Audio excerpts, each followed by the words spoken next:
Good morning, sisters and brothers. My name is Peter Kennedy. I'm the Secretary-Treasurer of Unifor. That's got a nice ring to it. I like it. I want to thank Ken and Dave for chairing yesterday's session. I want to thank the delegates for all of their patience. It was a long day, but it was a wonderful day. And thank you very, very much. We've got a lot of work to do this morning, and it gives me a great pleasure now to turn the chair over to the President of Unifor, Brother Jerry Dias.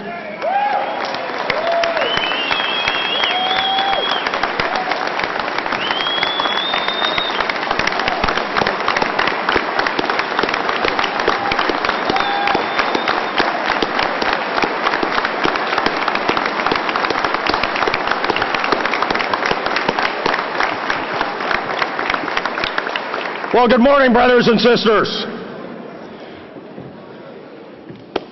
Before I introduce our first guest speaker, I'd like to start the day off like we like to do, and what we are going to start to do with Unifor. We're going to start off with some music. We're going to start off with some action, so roll it.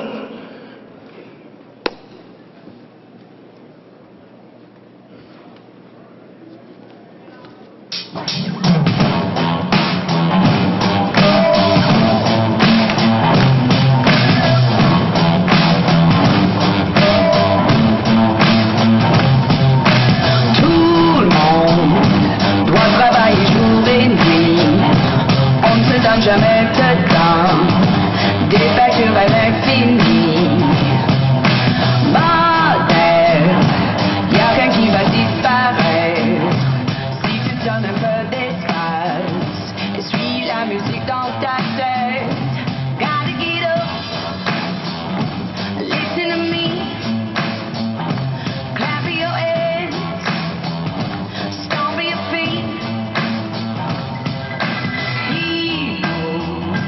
Looking for the great escape, looking to the greener side, trying to find a better way. Slow down, open up your big brown eyes, feel the rhythm in your heart. You don't even need to try. Gotta get up, listen to me, clap your hands, stomp your feet. Y'a rien qui va pas quand tu bouges sur le beat. Clap your hands, stomp your feet, stomp your feet. Quand ta vie va te faire des émotions fracassantes, des petits brins, la musique se trouve en toi.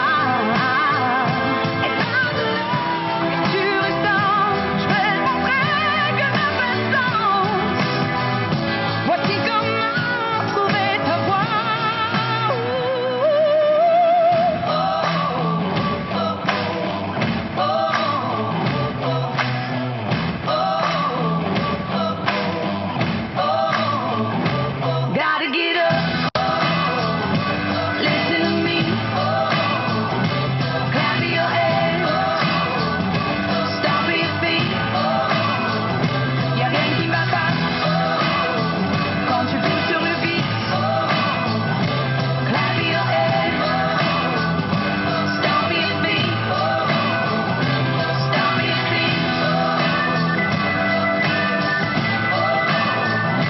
stomp your feet.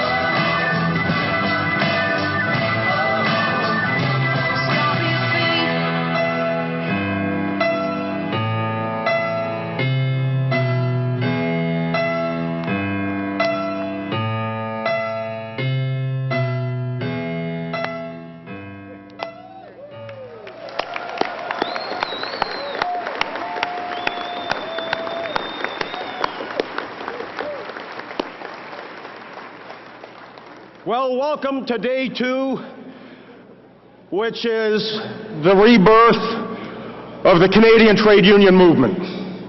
So it's unfitting that as we start Unifor and as we understand our responsibility within the Canadian trade union movement, it's only appropriate that as our first speaker, we bring in Brother Ken Giorgetti, the President of the Canadian Labour Congress. Ken represents 3.3 million Canadians. His role is to bring together the affiliates. His role is to help organize us in order that we can have a united front as we take on our united fight.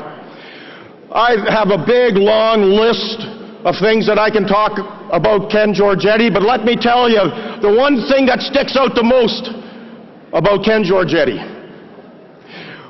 When 26 Westray miners were killed 12 years ago, the Canadian trade union movement didn't sit down and do nothing about it. As a matter of fact, we yelled and screamed from coast to coast to coast. And under the leadership of Ken Giorgetti, the government was forced to pass the Westray Act. What was the Westray Act? It forced the employer to be held responsible for the death of the 26 miners.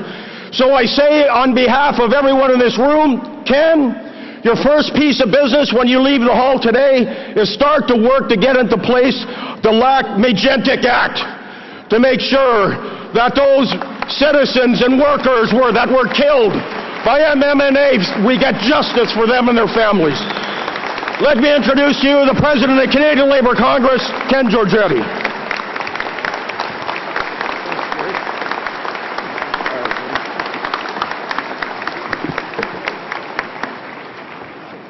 Well, thank you so much, Jerry, and sisters and brothers. What it is a great pleasure for me to bring solidarity greetings, as Jerry said, from Canada's largest democratic organization and our 3.3 million members, the Canadian Labour Congress, to our newest affiliate today, Unifor. This is truly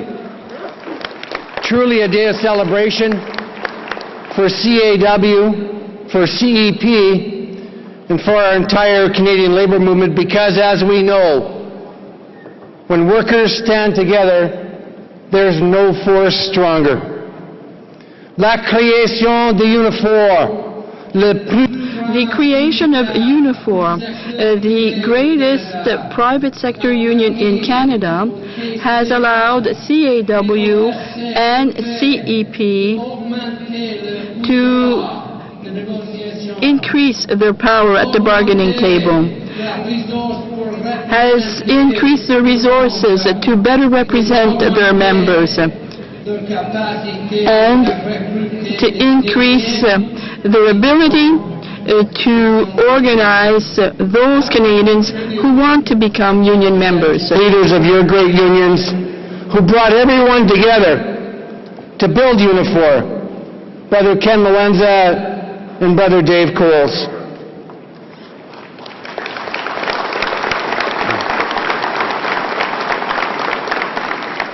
Ken and Dave, you give us all a stunning example of what it means to make an unselfish decision and to do the right thing for unions. You both showed great class right to the end of your terms as president by doing what you believe is best for your membership. And there can be no better judge of character than that, my friends.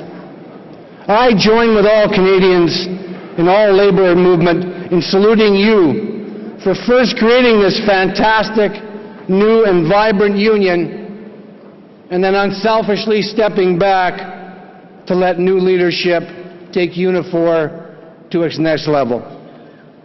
It's been a privilege to work with Ken and Dave, and I guess the best compliment I can give both of them is they will be sorely missed at the Canadian Council of the Canadian Labour Congress.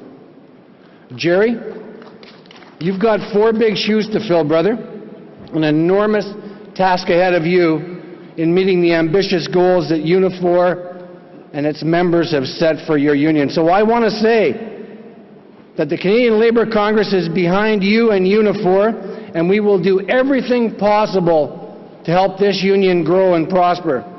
And Jerry, I look forward to your personal participation on the CLC's Canadian Council as well. But in the midst of celebrations, sisters and brothers, it would be wrong if I didn't say a few words about the importance of Unifor's success because it comes at a critical time in our country for our movement. We're facing ongoing attacks, as you know, from the federal Conservative government and several provincial right-wing parties. As you know, Bill C-377 would force our unions to disclose detailed financial information to anti-union employers at a great cost to us and to Canadian taxpayers. We conservatively estimate that bill to the taxpayers to be about $60 million at a time that this government purports to be practicing restraint. It was passed, though, by a Conservative majority in our Parliament, but thanks to an amazing campaign by our Canadian Labour Congress, do you know our affiliates convinced 16 Conservative-appointed senators to vote against and vote for significant amendments, and 4 Conservative senators not to vote against them.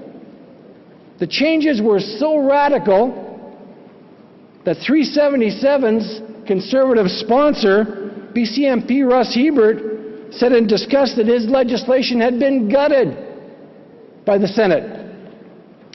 So the Senate sent 377 back to Parliament with a great big black eye. It's one of the biggest defeats the Conservatives have suffered since taking office in 2006, and it was handed to them by their own hand-picked appointees. Amazing. Amazing. It was one sweet moment, I must say, for Canadian Labour. And that victory, my friends, happened because we determined the right strategy far in advance, and we stuck to it. We found new allies, from Conservative senators to 5 provinces, even a Conservative province, the Canadian Bar Association, the life insurance and mutual fund industries supported us, and even the Federal Privacy Commissioner. You know, I won't forget when I was in the Senate hearings when the guy from the mutual fund industry told the senators that any Canadian mutual fund that had 1 union member in it had to report all those details just like us. There was a senator from Quebec, his jaw hit the table. He couldn't believe it. But our battle is far from over. The marathon has just started, my friends. Our victory was only temporary. As the Prime Minister prorogued Parliament a few weeks ago, and Bill C-77 now will end up back in the House of Commons as though the Senate never saw the bill. Right back there in 3rd reading. So the Conservatives have some options. They can amend the bill as per those Senate recommendations, they can withdraw it, or they can send it back to the Senate unamended and work on those Conservative senators. They also have a problem, though, now. All the MPs know that 377 is so bad that even the Conservative senators won't vote for it. But my guess is they'll do the latter, and we'll have to start all over again, presenting to the Senate hearings, convincing Conservative senators to once again vote against that bill. And there are same people who talk about looking after taxpayers' interests. Can you believe it? What a waste of time and money. So we need to continue our lobbying of those Conservative senators, and even the ones that voted for it. We need to talk to them again and increase the pressure on government to simply drop this bill or have the Senate remain vigilant against it. Those are our options. And now they've introduced even more anti-union legislation. Have you seen Bill C-525? It puts impossible barriers in place for workers to organize union in federal workplaces. 525 would force mandatory votes for certification under the Canadian Labour Code instead of the current certification by a majority of signed cards. But this is the real kicker. The certification would occur only if a majority of eligible workers in the workplace vote for it, not the majority of those who actually vote. So our research department did a little test on that. Now imagine if those proposed laws for unions were in place for Canadian politicians, do you know what? Not one of them would sit in the House of Commons today under those rules. The Prime Minister himself wouldn't be elected under those rules.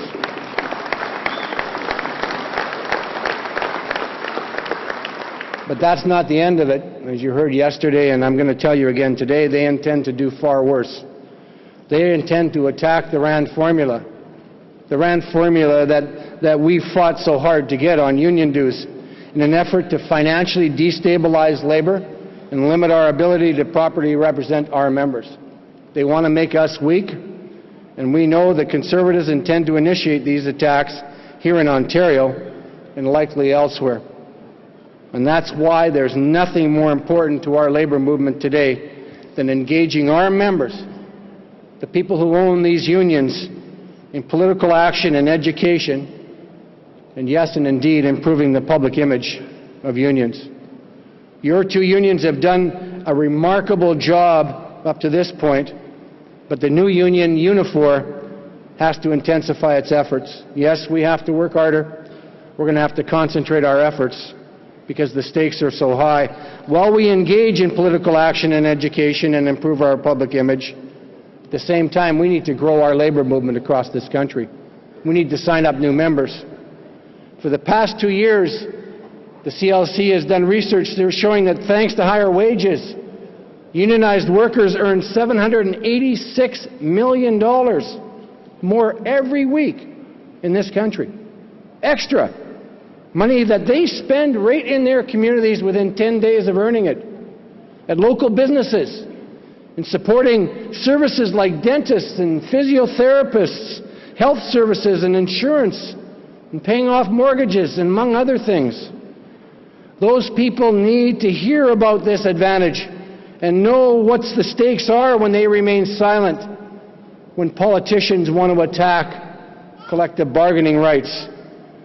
That union advantage nationally, Jerry told you yesterday, is almost $5 an hour, higher pay on average. It provides a median wage that's $7 higher than the national average. Unionized women earn $6.65 an hour more than do women working in similar jobs, non-union. We need to explain that advantage. It means small businesses and communities benefit from extra income our members spend helping our economy and our communities to flourish. We also need to emphasize that a person working union from the time they enter the workforce until the time they retire, on average, listen to this, on average earns $600,000 more in their lifetime if they're lucky enough to have a union card from the day they start work, people like me. $600,000, that's better than buying lottery tickets. It's a sure thing. Sisters and brothers, based on just economic arguments, never mind the benefits. We don't talk about those in the union advantage. Health and safety provisions, provisions and representation. We have a great product and story to tell members. We have a great product and story to tell the public, and even a good portion of our existing members. I want to ask you a question. I do this every place I go across the country. How many of you in this room had to organize a union in the workplace? See? About 1%. That's the average. I, too, when I started work, the union was there. Most of the heavy lifting was already done. All those great benefits were in that contract for me, as they were for you. But you're an activist. Every day, it's a struggle to explain the benefits of being in a union to our own members. We have to start that dialogue again. Our fight is our image, and we have to begin telling our stories to our members, to our families, and to our neighbors and the general public. Our members need to know that. Let me give you an example, a graphic example. A few weeks ago, after I finished giving a speech to the Boilermakers Convention in Las Vegas, I jumped in a cab to head back to the airport to come home. But if you want to know what's going on in the community, you always ask a taxi driver. So I asked him if he lived in Las Vegas long, and he replied, no. He said, I moved with my wife who was transferred here. He said he was a retired union carpenter. I drive to keep busy, he said, but I worked union all my life, and I got a good pension as a result. He didn't know who I was. He didn't know what I did for a living. But he was proud of what his union membership did for him. Proud enough to explain, not that he was a carpenter, but he was a union carpenter. He told me, they trained me They gave me a ticket so I could journey to any place and work, be treated fairly and get paid fair wages in a safe environment, he said. There was a strong sense of pride in his story, and he summarized it by saying, "My union gave me a good life." This is the sense of pride that the union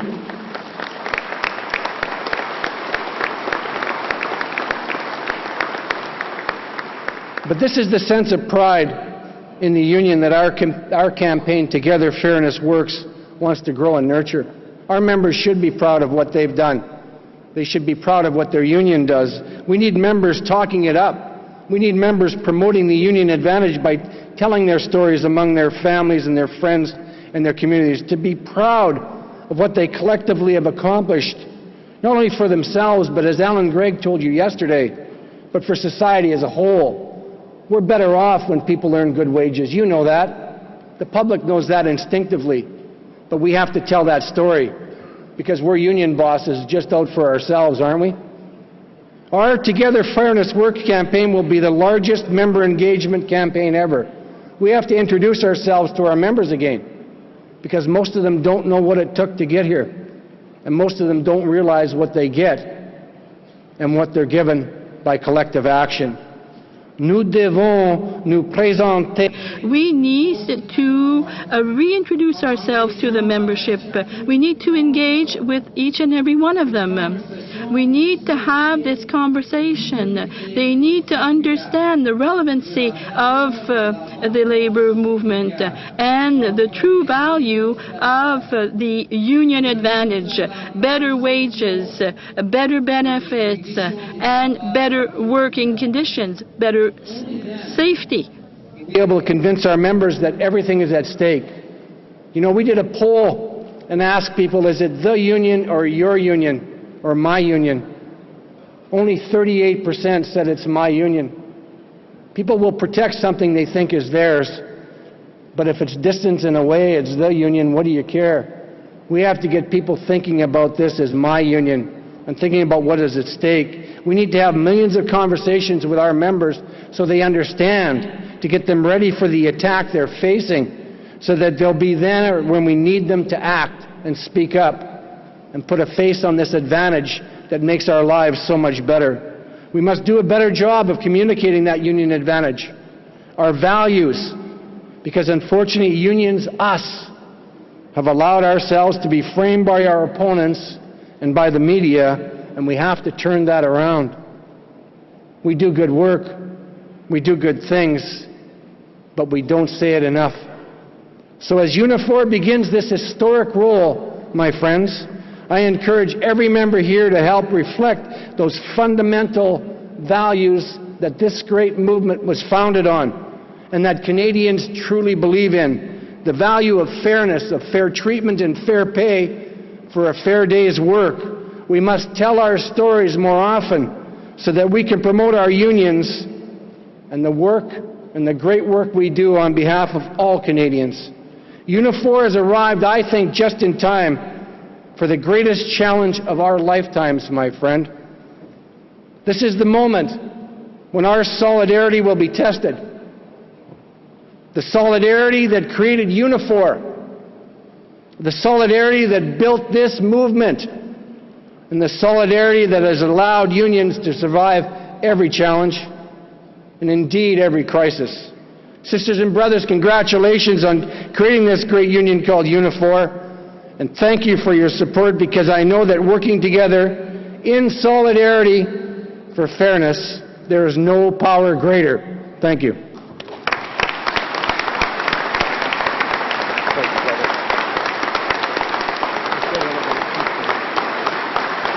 I just want to give you that charter then, okay?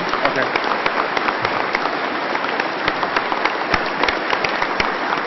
Thank you.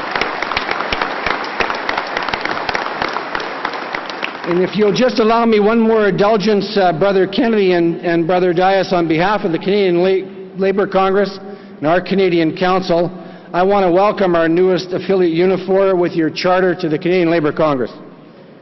All right.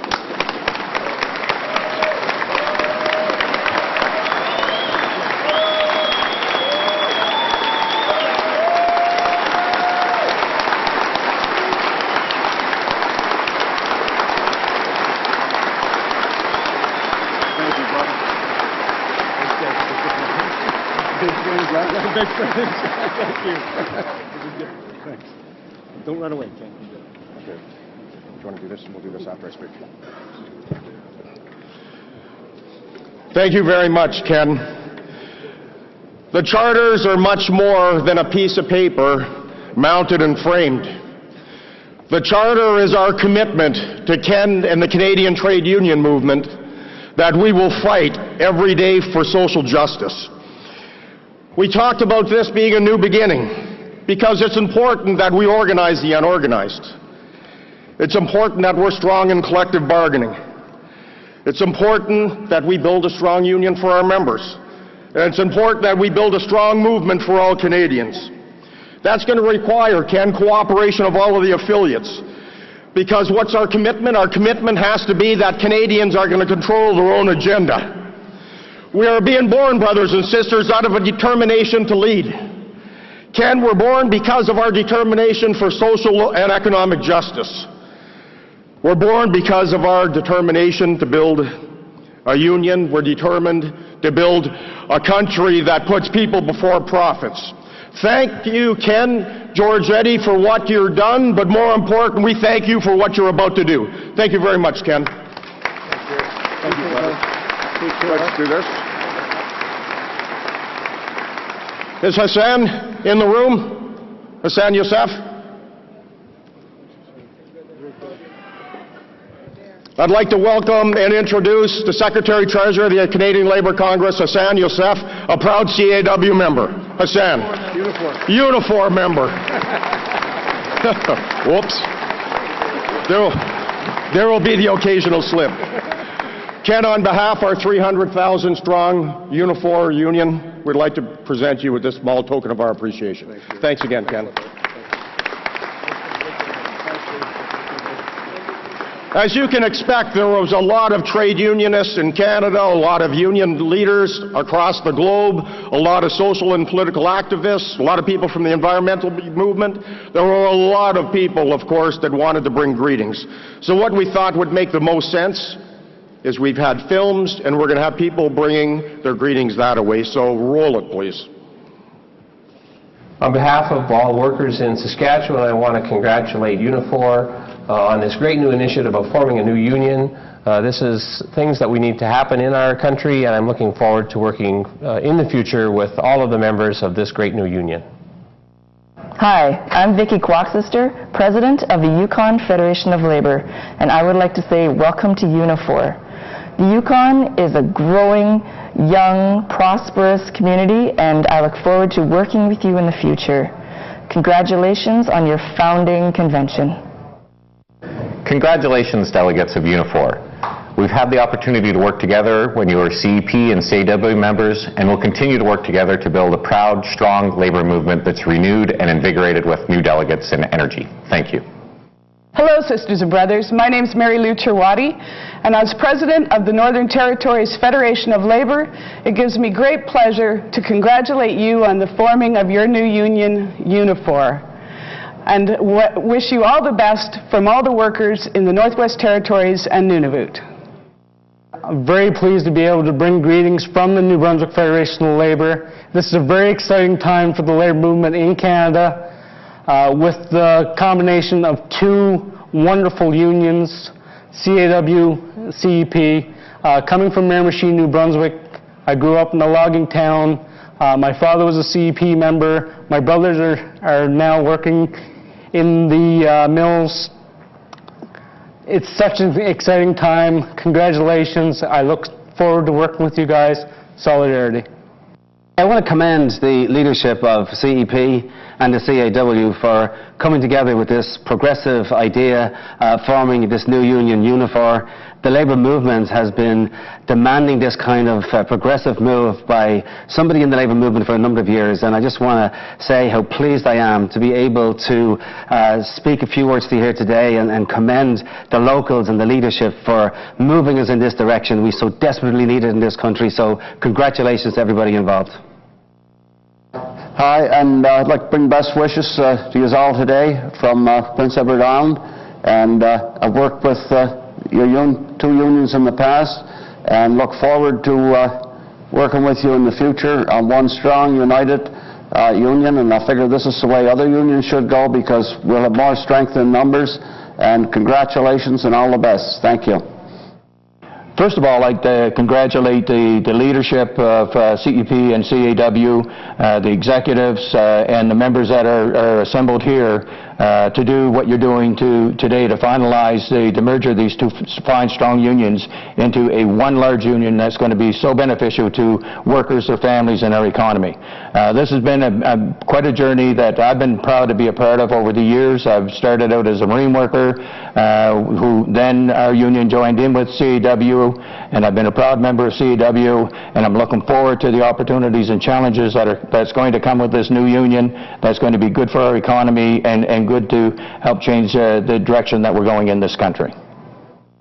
Hi, Unifor. So you've finally done it. After all of these months of talking about building this great big new union. Congratulations from the working people of Newfoundland and Labrador. I'm incredibly inspired by a couple of things that you're set upon to do. In particular, your plan to maximize union and worker power. But perhaps more than that, the idea that we need to connect with not just our members, but with everybody in our communities, and to build better communities, better provinces, and a better country, a better world for our kids. And I look forward to doing that with you.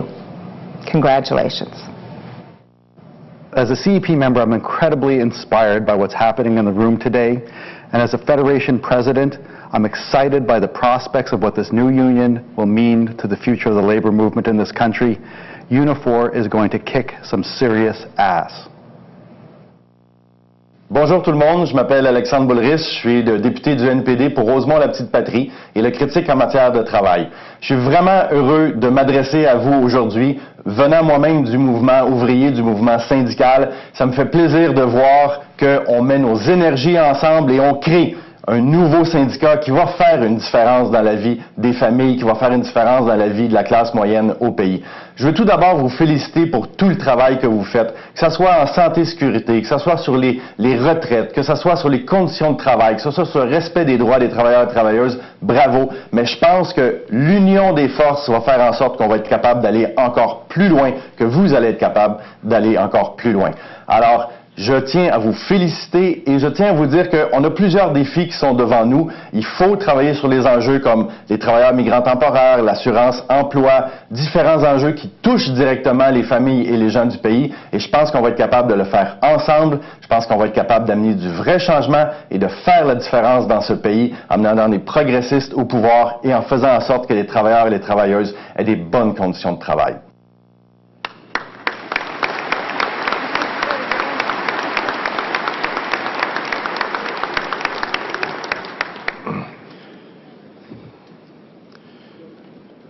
Brothers and sisters, it is an incredible pleasure for me to introduce our next speaker.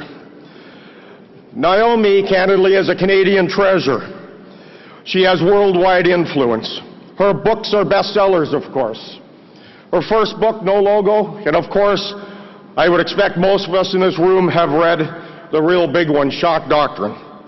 Frankly, Naomi, I think that Shock Doctrine was even better than your first book. It described exactly how the powers of be have manipulated crisis, have manipulated disasters to reinforce their own power and privilege. We had Naomi to our CRW council several years ago, and I know that Naomi has spoken at many CEP councils and events as well. So it's only fitting, candidly, that she's here with us today to help us launch our new union. In fact, if you take a look in your convention documents, if you take a look in the kits, you're going to see that we talk about shock doctrine. So if we have learned from you, frankly, if you look at why we're forming our union, it's exactly about a lot of the things that you talk about in shock doctrine. So we need to come up with our own shock doctrine, our own recipe for how to respond to these crises, but in a positive way.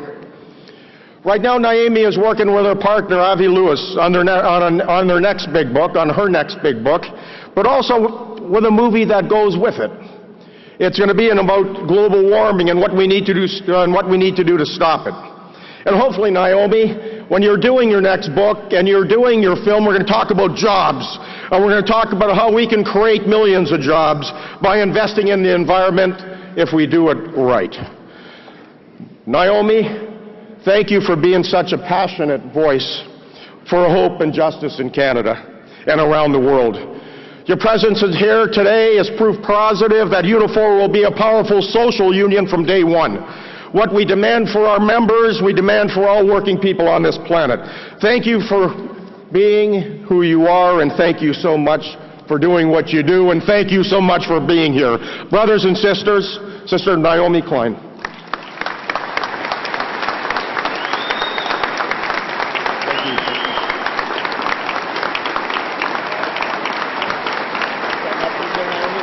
Yeah, I'm good. Thank you, thank you. Thank you so much. Thank you so much, Jerry. How's everyone feeling today? Okay? You know, I was supposed to speak last night, but things were a little behind schedule, and they basically told me I had a choice between hungry or hungover, so don't make me regret that choice, okay? I want to thank all of my friends at the unions formerly known as CAW and CEP. Specifically Jim Stanford, Josh Coles, Dave Coles, Ken Loenza, many others. And of course I want to offer my heartfelt congratulations to Jerry and to the entire new executive board of Unifor. I'm so happy and honored to be sharing this historic convention with all of you. The energy in the room last night when Jerry spoke was contagious. It was electric. And so is the hope that the founding of this new union is inspiring across the country. It feels like this could be the beginning of the fight back that we've all been waiting for, the one that will chase Harper from power and restore the power of working people in Canada.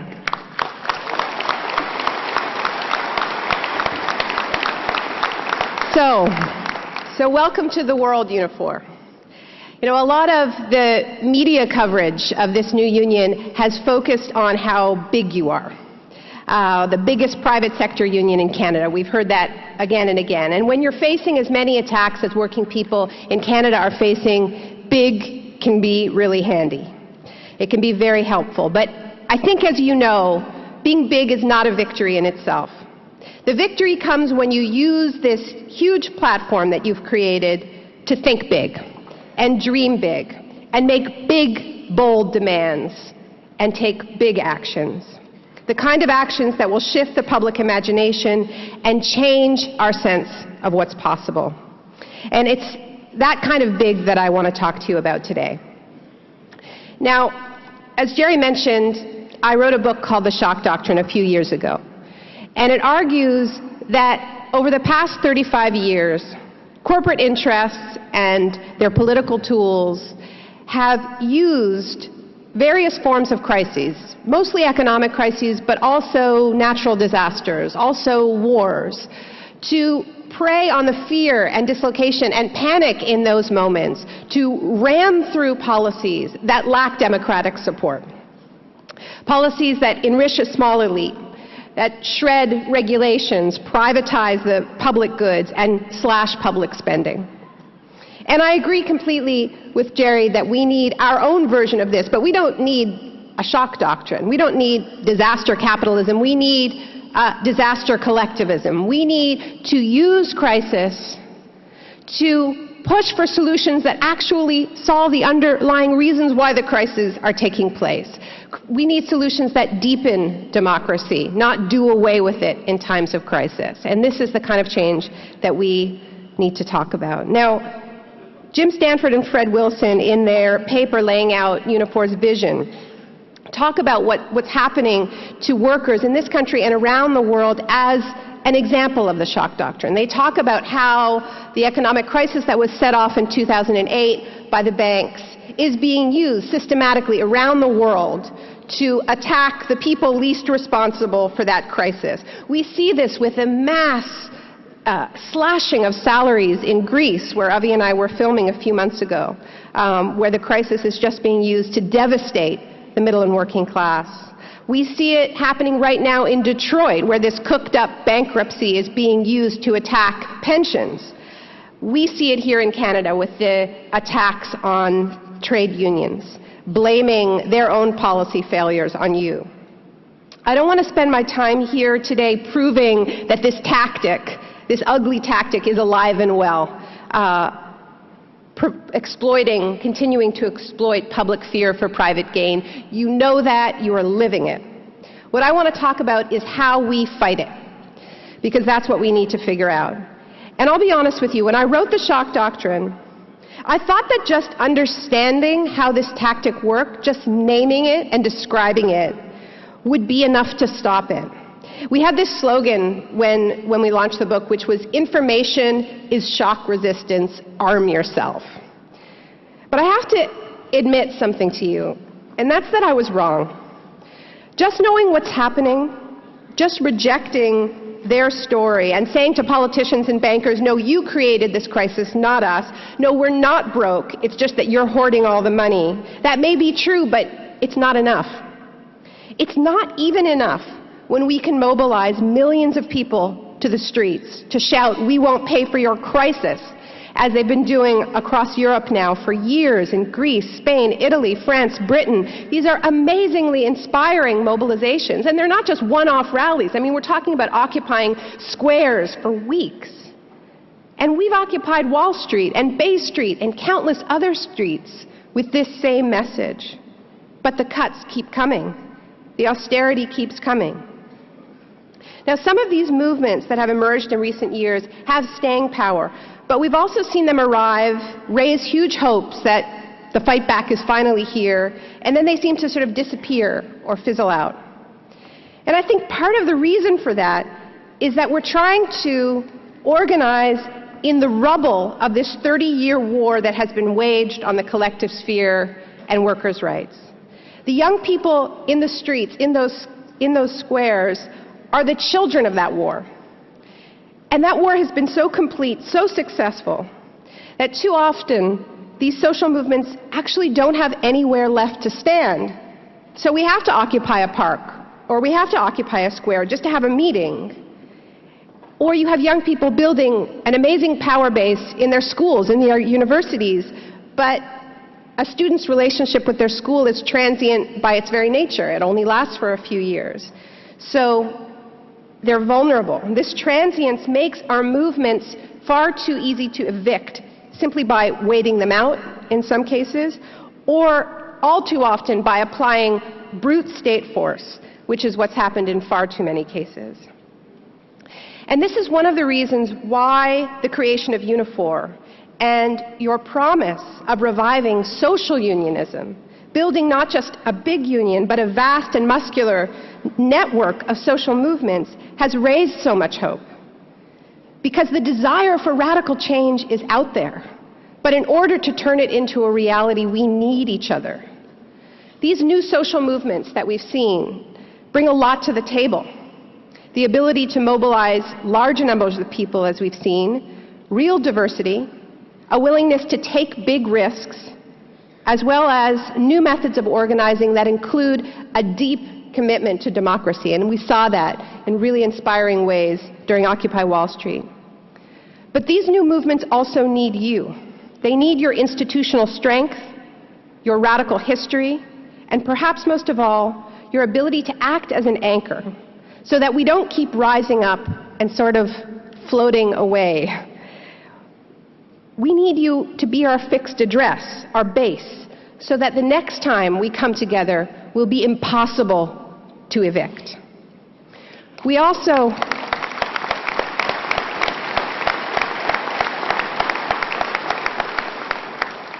need your powerful organizing skills, because, as so many other speakers have said, we need to figure out together how to organize in the rubble of neoliberalism, how to build sturdy new collective structures amidst the chaos that has been created and the atomization, the rampant individualism.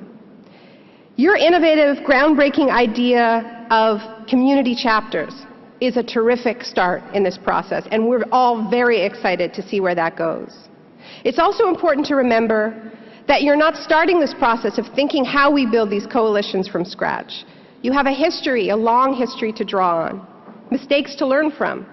A remarkable group of people gathered a little less than a year ago for the Port Elgin Assembly and produced what they called the Making Waves Agenda. It's a great document, and I urge you all to read it if you can. Its most important message is that when we come together in coalitions, they can't just be a bunch of leaders meeting in a room and saying, we're a coalition now. It can't just be letterhead.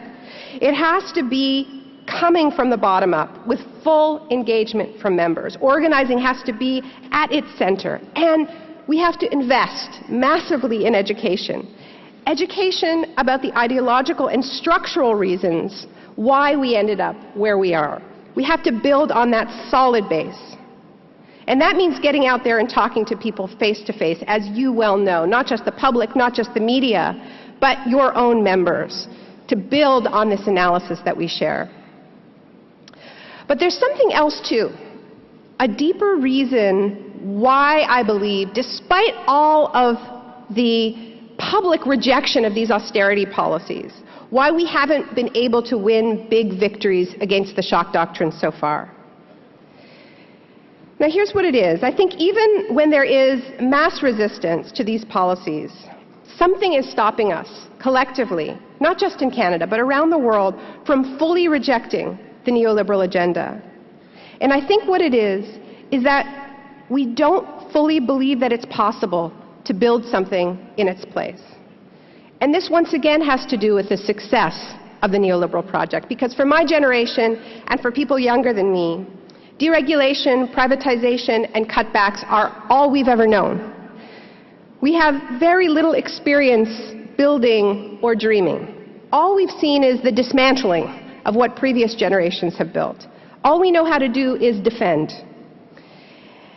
And what I've come to understand is really the key to resisting the shock doctrine, is that we can't just reject the dominant story about how the world works. We need our own story about what the world can be. We can't just reject their lies. We need truth so powerful that their lies dissolve on contact with them. We can't just reject their project. We need our own fully articulated and inspiring project. We know what Stephen Harper's project is.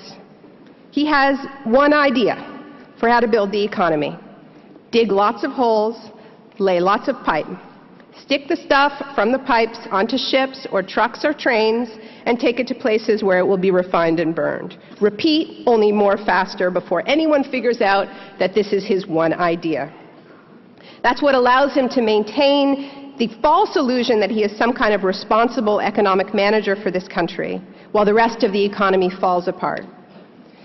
And that's why it's so important for this government to accelerate oil and gas production at this outrageous pace, why they have declared war on everyone standing in their way, whether environmentalists or First Nations. And it's also why the Harper government has been willing to sacrifice the manufacturing sector in this country, attacking many of your members, waging war on workers, and attacking basic organizing rights. This is not just about the specific resources being extracted. In my view, Harper represents an extreme version of a particular worldview, one that I've started calling extractivism, but I sometimes still just call capitalism. It's an approach to the world based on taking without giving back, taking as if there were no limits to what can be taken, no limit to what workers' bodies can take, no limits to what a functioning society can take, and no limits to what the planet can take. It's a mindset that sees everything in terms of its value to the bottom line. In the extractivist mindset, labor is a commodity to be extracted just like bitumen is a commodity to be extracted, with maximum value extracted from that resource, no matter the consequences to your workers' health, social fabric, human rights. No cost is too high. And when crisis hits, there's one solution on the table, which is just do it more and do it faster. So that's their story. It's a really simple one to get your head around, and it's a story that we're trapped in, because it's the story of growth above all else. And it's the story that they use as a weapon against all of us in different ways. If we're going to defeat that story, we need a different story, a story of our own. So I want to offer to you what I believe is the most powerful counter-narrative progressives have ever had against that brutal logic. You might not agree with me right away. Please bear with me. Here it is. Our current economic model is not only waging war on workers, on communities, on public services, and on social safety nets. It's waging a war on the life support systems of the planet itself, the conditions for life on Earth. I'm talking about climate change, and it's not just another issue to be tacked on to a list of other issues that you have to worry about. Climate change is a civilizational wake-up call.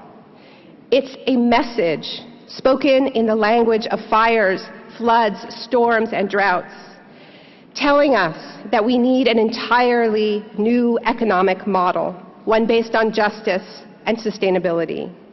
It is telling us that when you take, you must also take care. You must also give back. That there are limits past which we cannot push, hard limits.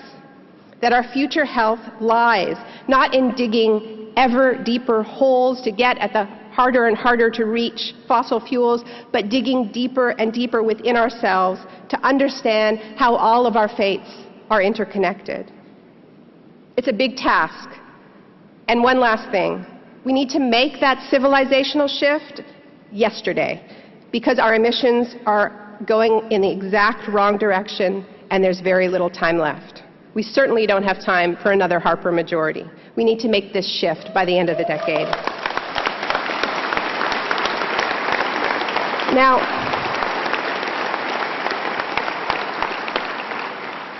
I know that talking about climate change can be uncomfortable for those of you who work in the extractive industries or in manufacturing sectors producing high-carbon products like cars and planes. I also know that despite these personal fears and those real risks, that both the CAW and the CEP have adopted all kinds of great climate policies and in fact have been visionary in the international labor scene. And this isn't some recent conversion. CEP fought for the Kyoto Protocol way back in the 1990s when their American counterparts were doing no such thing. And the CAW has been pushing the big three automakers to see past carbon-intensive vehicles for many years. Dave Coles got arrested protesting the Keystone XL pipeline. That was heroic. So you're building on a tradition.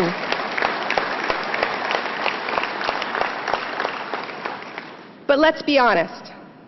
I think it's fair to say that climate change hasn't traditionally been your members' greatest passion. And I can relate to that. You know, the truth is, I'm not an environmentalist. I'm not coming to you here from Greenpeace or the Sierra Club. That's not who I am. I've spent my adult life fighting for workers' rights, for economic rights, for human rights, inside our country and internationally. I marched with many of you against the World Trade Organization, against the IMF, against the G20. And we did this because of the impact of free trade on workers, on human rights. I wasn't so much concerned about the dolphins at the time, I'll be honest with you. But we understood the impact of the free trade agenda on our democracy, or we thought we understood it. I think it's worse than we even imagined. So the case I want to make to you is that climate change, when its full economic and moral implications are understood, is in fact the most powerful weapon progressives have ever had to fight for equality and social justice. But before we can really understand that, we have to stop looking away from the climate crisis, which is, I think, something we all do, which is not the same as denying it outright, you know, like the right does. But it's another kind of denialism. It's, you know, just letting yourself sort of sneak a peek at a scary headline and then kind of moving on because you can't really deal with the implications of it. And we all do that. We all do that. But I think once we stop looking away and once we let ourselves absorb the fact that the Industrial Revolution that led to our society's prosperity has now changed the Earth itself, then something really radical happens. Now, first of all, I'm not going to bore you with a whole bunch of scary numbers, though I could remind you that the World Bank, which is hardly a bunch of pinkos, says that we're on track now for 4 degrees of warming in my son's lifetime. I could tell you that the International Energy Agency, again not a protest camp of green radicals, says that the World Bank is being too optimistic, and we're actually on target, if we keep with business as usual, on target for 6 degrees of warming this century with, and I quote, catastrophic implications for us all. And that is an understatement, because we have seen the effects of warming below 1 degree. That's what we're living with now. And we know what that looks like. 97% of Greenland's ice sheet melted last summer. As my friend Bill McKibben says, we've taken one of the great features of the planet and we've broken it. And then there are all the extreme weather events. You know, we don't really have summer anymore. We have disaster season. I was in Fort McMurray in June, and the contents of the town's museum, literally its history, was floating around in the water. I was trying to get interviews with heads of the big oil companies for this film we're working on, but their headquarters in Calgary were all empty, and the downtown was dark, and the city was frantically bailing out from the worst floods it had ever seen. But not even the NDP had the courage to say, this is what climate change looks like, and we're going to have to get ready for a lot more of it, especially if the oil companies get their way. Now, we know that this climate emergency is only going to get worse. And our excuses about why we can't do anything about it, why it's somebody else's problem, are melting away. But I want to tell you that engaging with climate, and I've talked to a lot of people on the left, a lot of friends on the left, about why they tend to look away, not deny outright, but why they look away. And one of the reasons they give is that if they were to fully wrap their heads around this issue and adopt it as their own and say this isn't the environmentalist problem, it's all of our problem, they said, well, then I would have to stop everything else that I was doing because it's so big. And my message to you is that the exact opposite is true. Not only don't you have to stop your crucial work, fighting austerity, fighting the cutbacks, fighting the attacks on the public sphere, fighting attacks on workers, but we need to double down on those fights because we absolutely cannot afford to lose those battles. Because we need these public institutions, those jobs, that social solidarity in an era of climate change more than we have ever needed them before. So it's not about dropping anything. It's about understanding that climate change makes our battles all the more pressing. Far from trumping other issues, it vindicates what the left has been demanding for decades.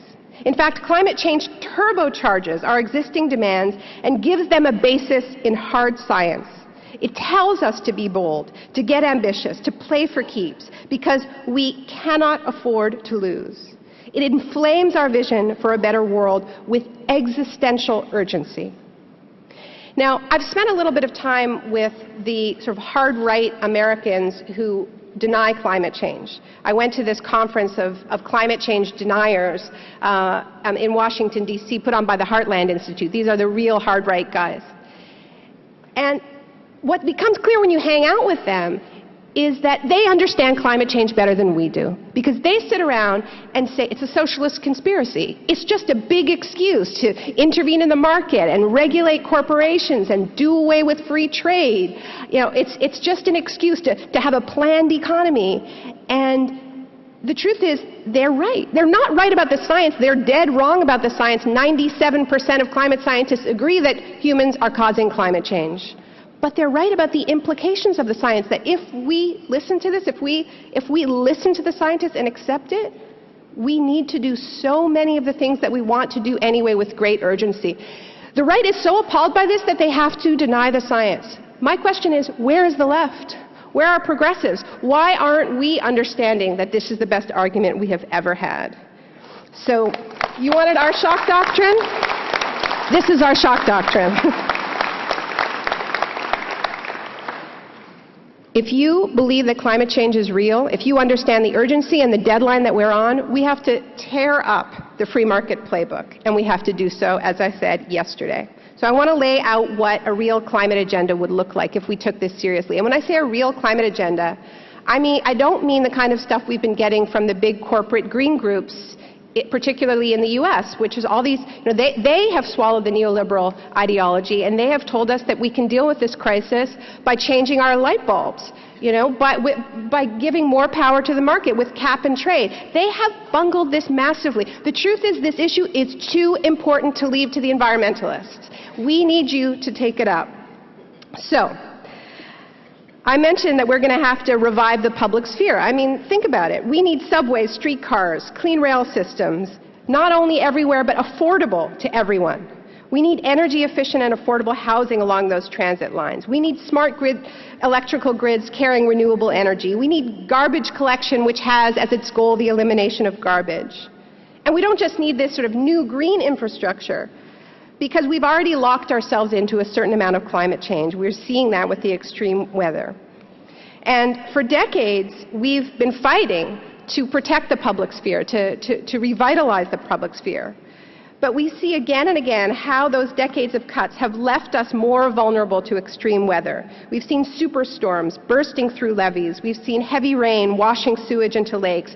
We see these wildfires raging out of control and underfunded firefighters without the resources to fight them.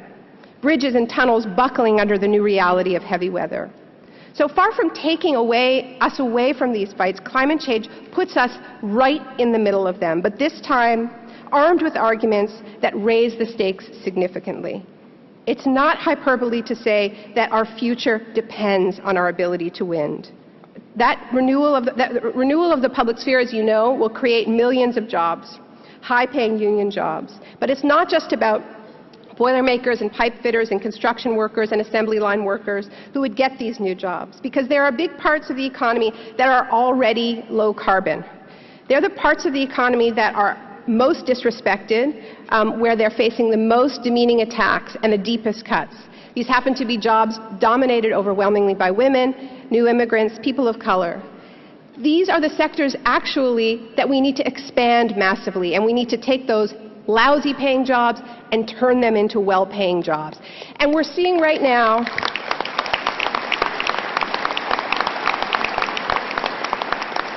and you already know this, but I think what you haven't fully realized is that that's a climate policy. That's a climate policy too, and you can use the urgency of the climate crisis to make that argument. And we're seeing how this works right now with the incredible strikes of fast food workers in the United States. This has been an amazing week. And we could build on that. The fast food strikes in the U.S.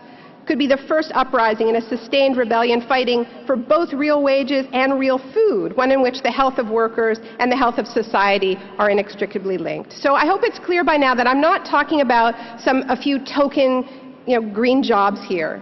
This is about a green labor revolution, an epic vision for healing our country from the ravages of the past 30 years of neoliberalism and healing the planet at the same time. So the big question is, when you hear about all of these wonderful schemes, is how are we going to pay for it? Because of course we're broke, or at least we're told again and again that we're broke. But we also know that when an issue is urgent enough, in the eyes of those in power at least, whether it's a war or the need to bail out the banks, that money can be found. So this is why using the urgency of the climate crisis to supercharge your demands is so important. And the money is there. We have to go where the money is. And the money is with the fossil fuel companies and with the banks that finance them. We have to get our hands on some of their super profits to clean up the mess they've made. It's a very simple concept enshrined in law called polluter pays. Now, we're not going to get that money by continuing to extract more and more, which is the message we get from them, right? Just let us keep digging and we'll give you a share of it. The truth is we can't do that, because what the science tells us is that we need to keep 80% of their proven reserves in the ground if we're going to stay below 2 degrees warming. Once again, I'm not going to get into the science, it's out there. you know it. It's called the carbon bubble or stranded assets. These companies have 5 times more carbon on their books in their proven reserves than the atmosphere can absorb and stay below 2 degrees. So they've essentially, their business model declares war on life on Earth, and we just can't leave it to them. So we need to take less out, and we need to keep more. We need to keep more of the profits. And there's lots of ways of doing that. There's carbon taxes, there's higher royalties, those are the obvious ones. There's financial transaction taxes, which we've been talking about forever. There's raising corporate taxes across the board. There's closing loopholes. There's at least getting rid of the subsidies, and so on. But once you start adopting a few of those policies, then digging holes isn't the only option on the table. And the CCPA did a really useful little study last year. Mark Lee wrote the study, looking at the Enbridge Northern Gateway pipeline, which, you know, Enbridge put $5 billion on the table and a few thousand jobs and said, you know, this is an economic plan. Well, what Mark did is he crunched the numbers, and he figured out that if you spent that money on the pipeline, you get mostly short-term construction jobs. And of course, you create costs, you create public costs. You do what these companies do so well. They privatize their profits and they externalize their costs. And those costs are the cost of potential spills, but they're also the cost of climate change itself. So that's one route. If you spend the money on public transit, on the other hand, building retrofits, on renewable energy, you get, at the very least, 3 times as many jobs, and at the high end, he calculated that you could get 36 times as many jobs. So, obviously, one route makes a lot more sense. The issue is that Enbridge was the only one putting $5 billion on the table. The Harper government wasn't putting $5 billion on the table for a green transition, so there was nothing to compete with them. So, I think this is one of the things that environmentalists, and I include myself in this category because I've been very involved in the pipeline fights. We haven't done a good enough job when we say no to one of these projects of saying yes at the same time, putting a concrete plan for how we raise the equivalent amount of money. Mark calculated that if there was a modest carbon tax of $10 a ton, then that would raise, amazingly enough, $5 billion. But not just once, it would raise $5 billion every year, so that we could put that money into that kind of a green transition. So this makes sense on paper, but in the real world, as I said, what you come up against is the ideology of neoliberalism itself. The ideology that all governments should be doing is getting out of the way of the market, getting out of the way of corporations, rolling out the red carpet for investments, and watching the market do its magic. Well, we've seen how that works. You know, a really great example that I think we all need to remember is more than a decade ago, British Petroleum announced that their name was no longer British Petroleum. It was now BP, which stood for Beyond Petroleum, and they changed their logo to a sunburst. And they announced that they were basically going to do what we're talking about, right? That they were going to take their profits from their fossil fuel business, side of the business, and invest it in green energy. You know, they made some renewable energy investments for a while, and then they just decided it wasn't worth it.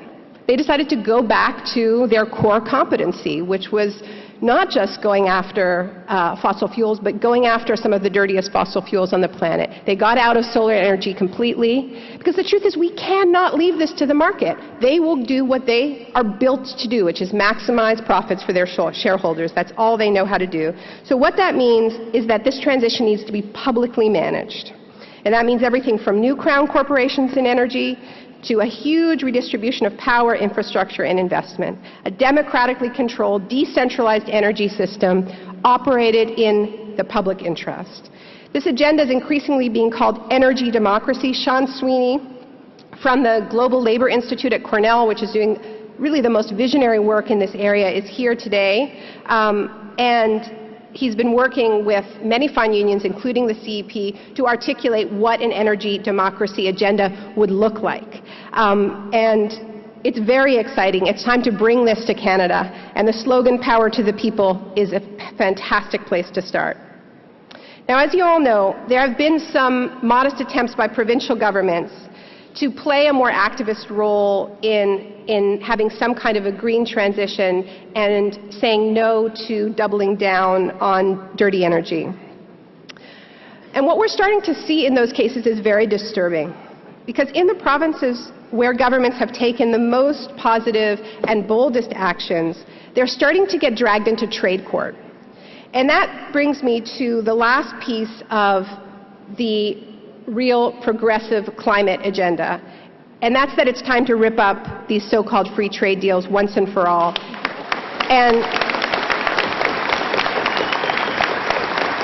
And we sure as hell cannot be signing new ones. Now, you fought these deals for decades. The CAW played such a pivotal role fighting the very first free trade deal with the U.S. in the 80s.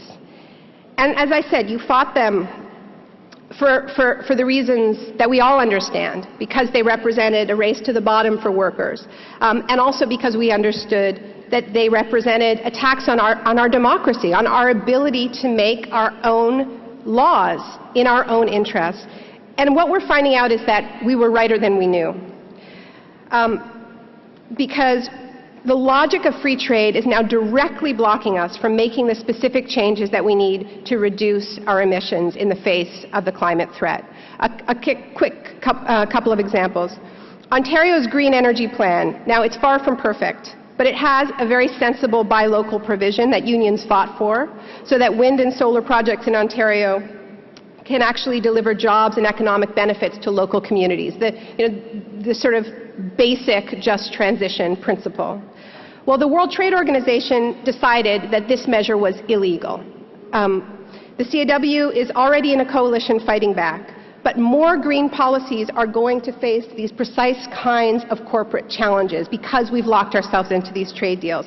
Another example, Quebec has banned fracking, a courageous move which has now been taken up by 2 governments. But now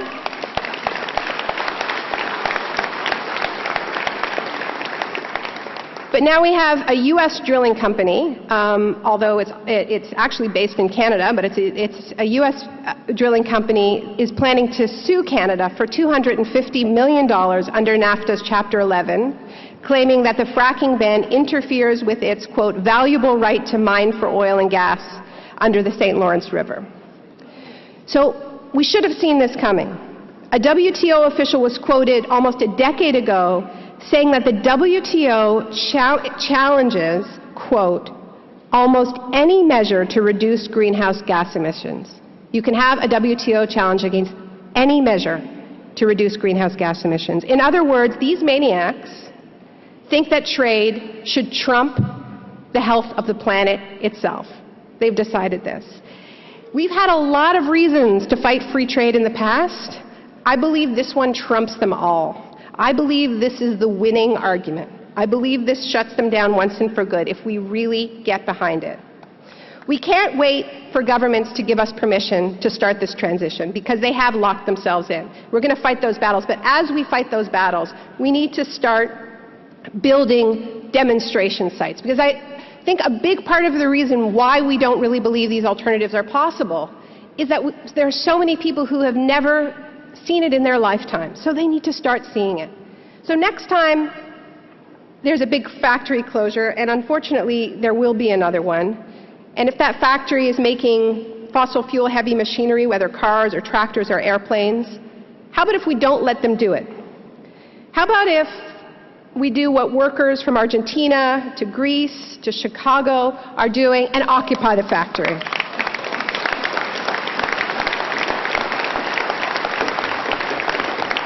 You know, Sam Gindin proposed this when 2 of the big 3 went into bankruptcy, that they should be turned into green worker co-ops. Go beyond negotiating a last sad severance. Demand that the resources from companies and governments go to building the new economy that we need right here and now. Whether that's electric trains, whether that's windmills.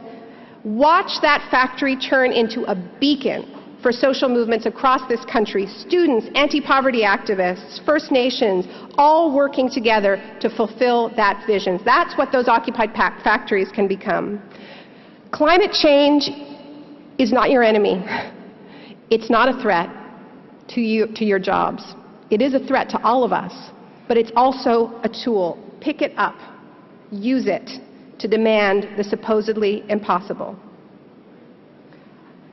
All we need is a political power to make this vision a reality. If we stay true to a clear vision of the morality behind these demands, then we will change this conversation. We escape from the clutches of narrow free market economics, where we're constantly being told to ask for less and demand less, and we find ourselves in a conversation about what kind of people we want to be, about what kind of world we want to leave for our kids, about what we're willing to risk in the name of profits. If we set the terms of that conversation, we back Stephen Harper up against the wall. We finally hold him accountable for the lethal ideology he serves, the one that he has been hiding behind that bland and boring mask of his. That is how we shift the battle of forces in this country. If Unifor becomes a voice for a boldly different economic vision, one that provides solutions to the attacks on working people, on poor people, and the attacks on the earth itself, then there will be no worries about the continued relevance of the labor movement. You can be sure of that. You will be on the front lines of the fight for the future, and everyone else, including the opposition parties, will fall in line.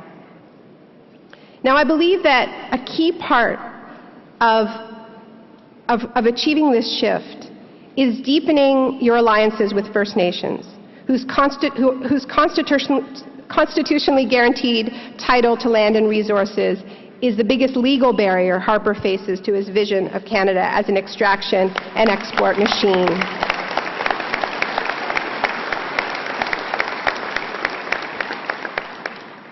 He wants to turn this country into a sacrifice zone. And to quote my friend Clayton Thomas Mueller, who's been at the forefront of the battle to bring a more sane economic model to the tar sands region. He says, imagine if the workers and First Nations people actually joined forces in a meaningful coalition, the rightful owners of the land side by side with the people working the mines and the pipeline, coming together to demand another model. People and the earth on one side, predatory capitalism on the other. The Harper Tories wouldn't know what hit them. That is real power.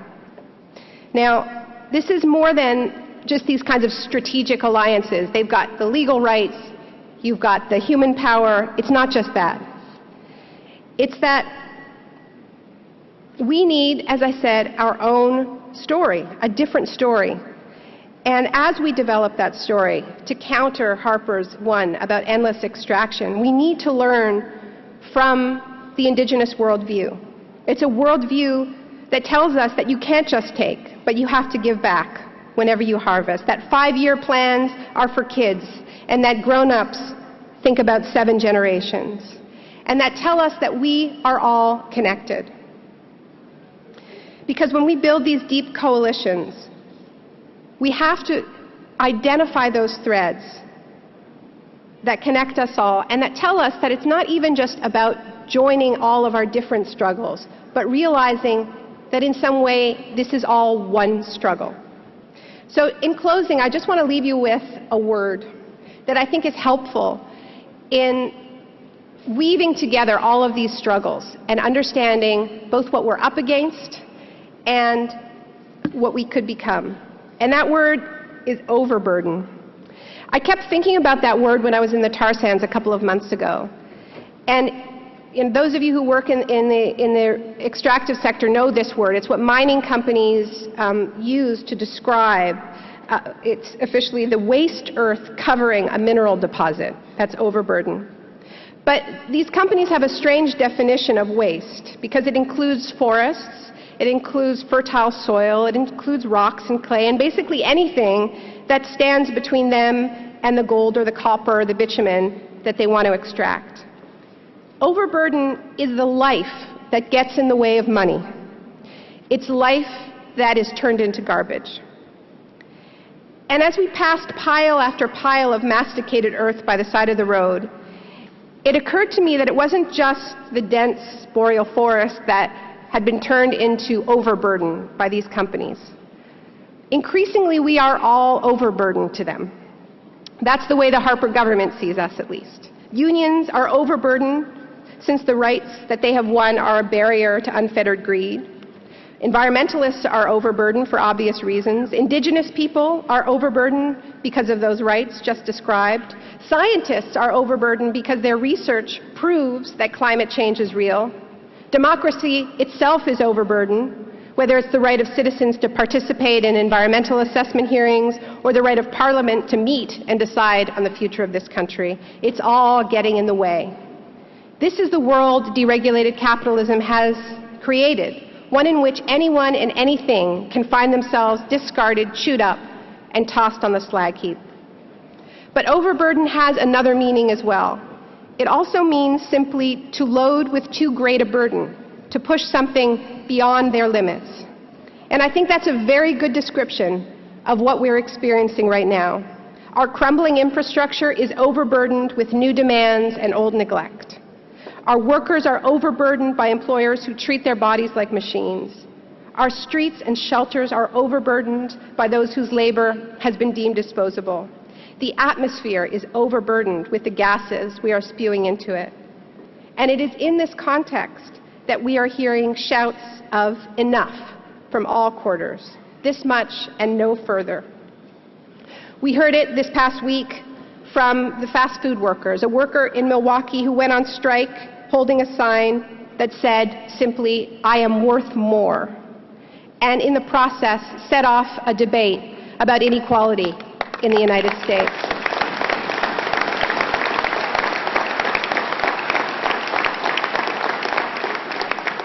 We heard it from the Quebec students, the courageous Quebec students who said no to a tuition increase and ended up unseating a government and sparking a national debate about the right to free education.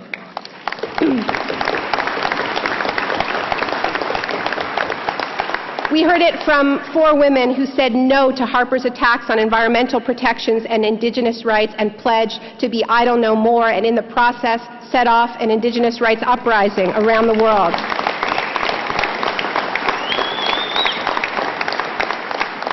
And we are hearing enough from the planet itself as it fights back in the only way it can.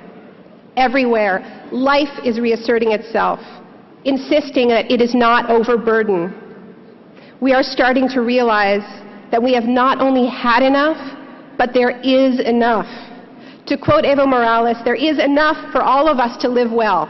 There just isn't enough for some of us to live better and better and better. To close off, I want to read an excerpt from your Constitution, from Article 2. I think some of you have heard it already, but it bears repeating.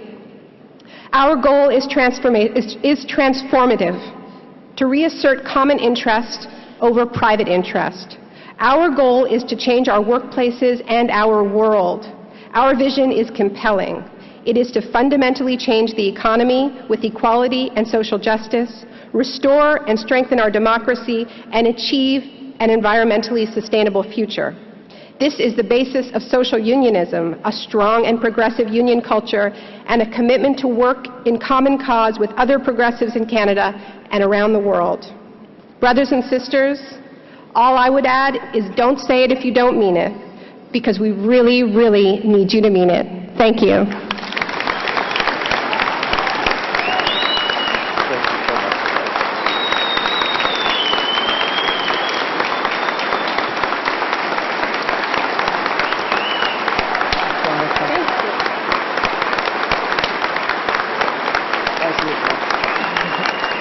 Peter, Lana, come on, grab the hot Steve. Come on. Yeah.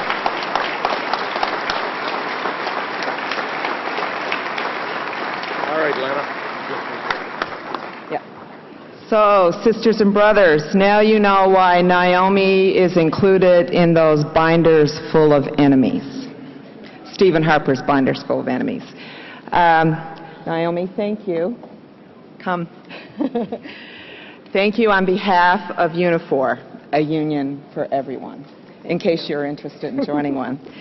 I also want to thank you for all that you do and for your words today of wisdom and inspiration, and for your incredible courage, because she does put herself on the front line on a regular basis, and for your commitment to social, economic, and eco-justice.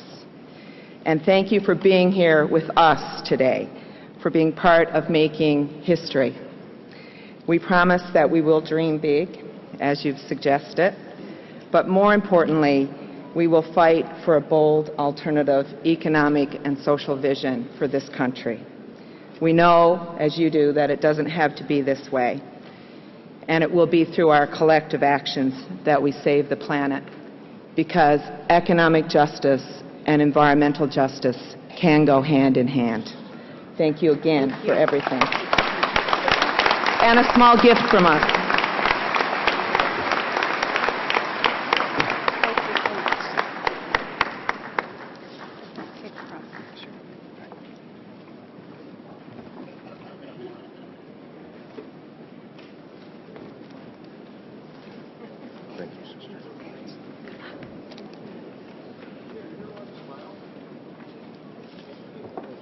Thank you very much, Naomi. It's time to get to work. Time to move ahead and start debating our policies. I want all of you to get into your kits, please. I want to draw your attention to one of the tab books. It's called Visions for the Future. I'll give everybody a moment to get into your kits and to pull it out. Speaker, number 6. Mike 6. Thank you very much, Jerry. Point of order, I'd like to ask. My name is Sean Rouse. I'm president of the Ontario Health Council, proud of Unifor. And everyone should be seeing quite quickly postcards coming out to all your tables, and those that have seen them yesterday. They look a little long for a normal postcard, but there's actually 3 postcards here. One to Stephen Harper, one to Thomas Mulcair, and one's to Justin Trudeau. The words have to stop, and we have to get action on saving our Medicare. The time for action is now. Taking words from Naomi just a few minutes ago. Everyone needs to sign their postcards. This is the first constructive, solid voice of Unifor on health care to bring protected public Medicare to all Canadians across Canada. And these postcards will be part of our strong voice to Ottawa that the time for talk is over and the time for action for Medicare in a public system is now. So we'll have people coming around to pick up the postcards at your table, and if you feel really inspired and you want to take some back with you to your workplaces, please come to the healthcare table out in the distribution area. We have French postcards for those at Français, and we have English postcards for the English folks here, and we hope we can actually get 3,000 plus postcards by the end of today. Thank you very much. Thank you, Sean.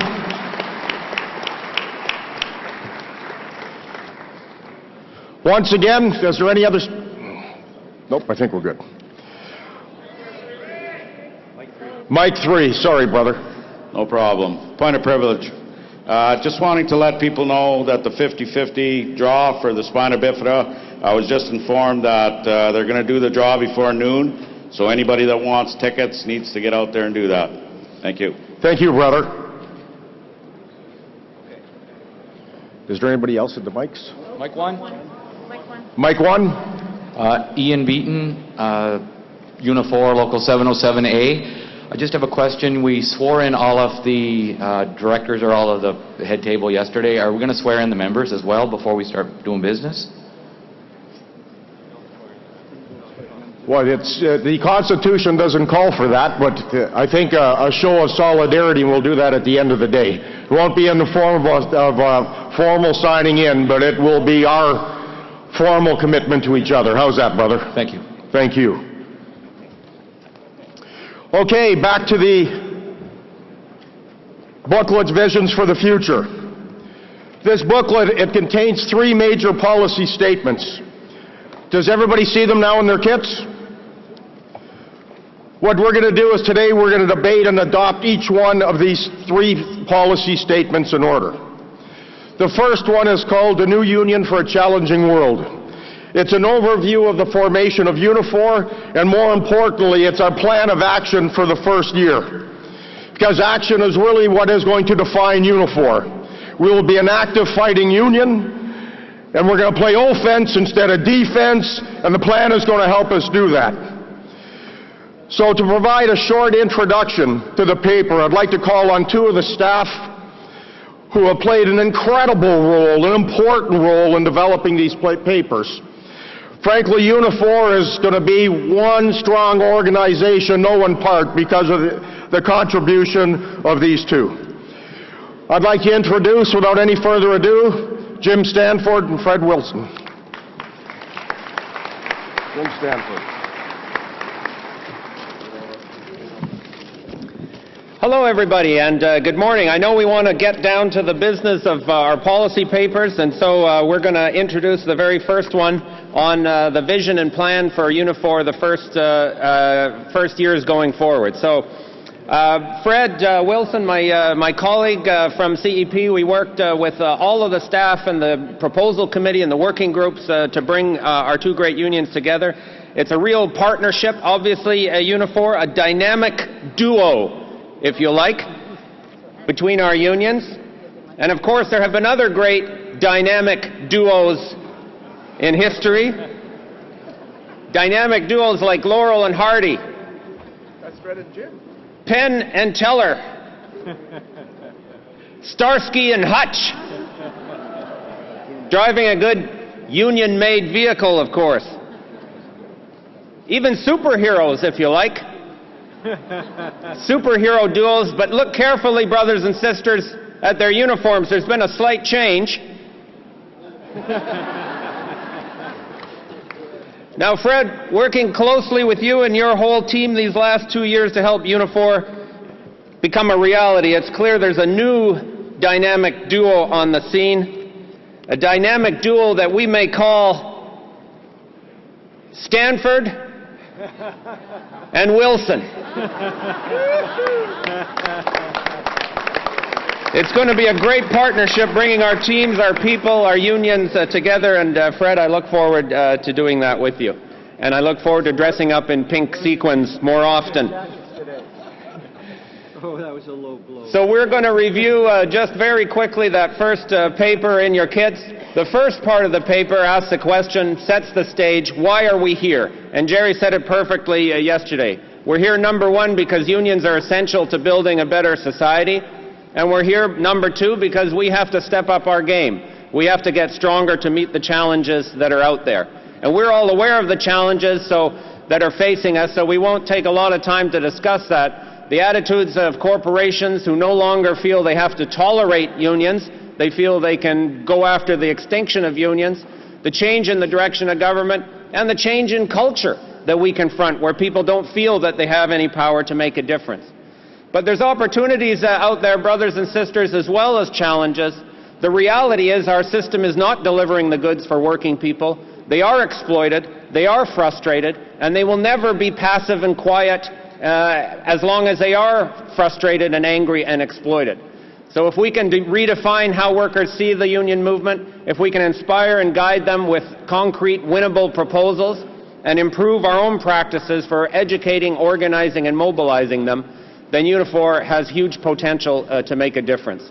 Our size, as you know, the largest industrial union, our scope, the industries where our members work, the structure that we adopted yesterday took the best from the CAW and the CEP and put in a lot of new ideas as well, a commitment to participation and activism that's already visible, a commitment to innovation and renewal, a commitment to make the union available for everyone and to bring the union to all workers who need it. The second part of the document is a plan setting out the main priorities that we're going to need to take on in our first years of existence.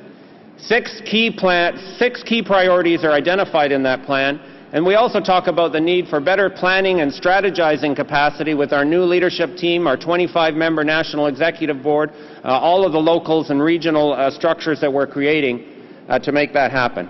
So I now turn the podium over to Fred, my colleague, who will quickly say a few words about each of the 6 priorities in that plan. Fred.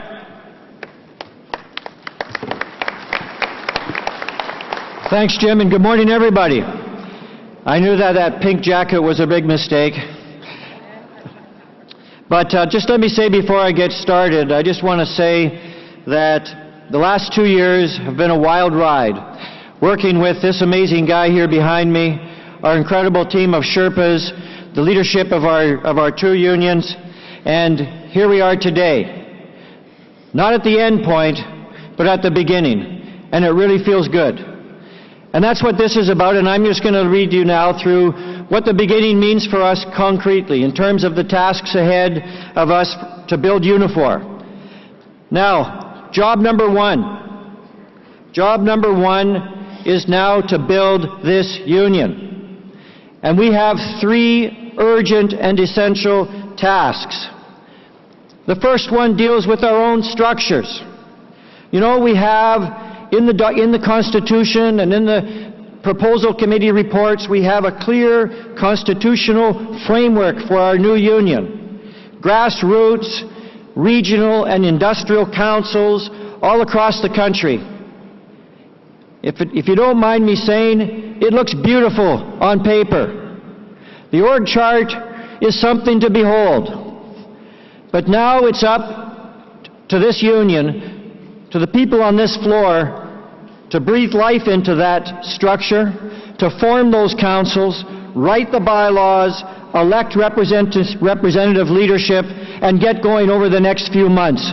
This is going to be intensive work, and it's going to involve, as a priority task, many, many people in this room.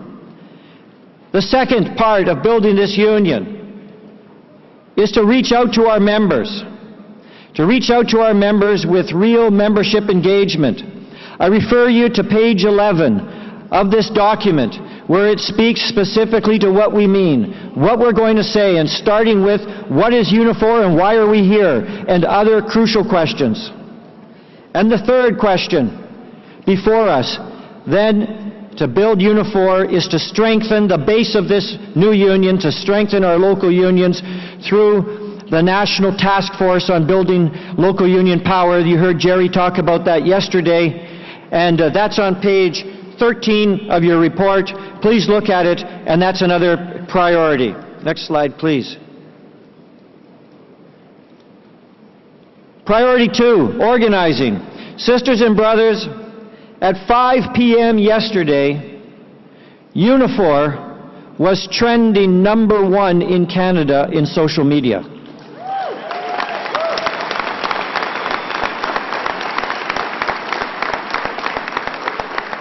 So we're going to use that attention and that excitement that we always knew would be there to launch a wave of organizing coming out of this convention.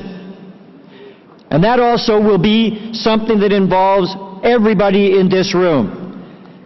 Enough said on that, because John and Duncan and Roxanne are going to give detail to that in the presentations that follow. Third priority, please. Third priority for our union, staying tough in bargaining. You know, Jerry said yesterday in his speech to this gathering that a key priority for our union will be to make sure that when it comes to representation and bargaining, the transition to Unifor is seamless. And that's what we're going to do. It will be seamless in terms of our bargaining. We're also going to have to make sure that we have an orderly and exact transition and transfer of our bargaining rights before all of the respective labor boards, etc., across the country, and Louis Gottheil and our leadership will be working with all of you to make sure that that happens. And then it's to make sure that Unifor makes a difference at the bargaining table. And there's lots of important bargaining struggles ahead. CAMI bargaining begins next week. Eastern Canadian pattern bargaining in the forest industry begins early in 2014, and we'll be planning the pre-bargaining conference on that in the weeks ahead. So staying tough in bargaining, delivering the goods to our members is a key priority. Priority 4, please. Defending labor rights. We know that our union is born into a historic struggle for labor rights in this country. And we're very aware that the way that Unifor responds, participates, and acts in this struggle around the very existence of the labor movement will define us. You heard Naomi speak a few moments ago, and you've heard about the shock doctrine, and the shock doctrine that's now being directed towards the labor movement. The thesis of the shock doctrine is that you create crisis, and then to resolve crisis, right-wing policies are implemented because we can no longer afford our democratic rights. And they are in the process right now of trying to create crisis around labor rights.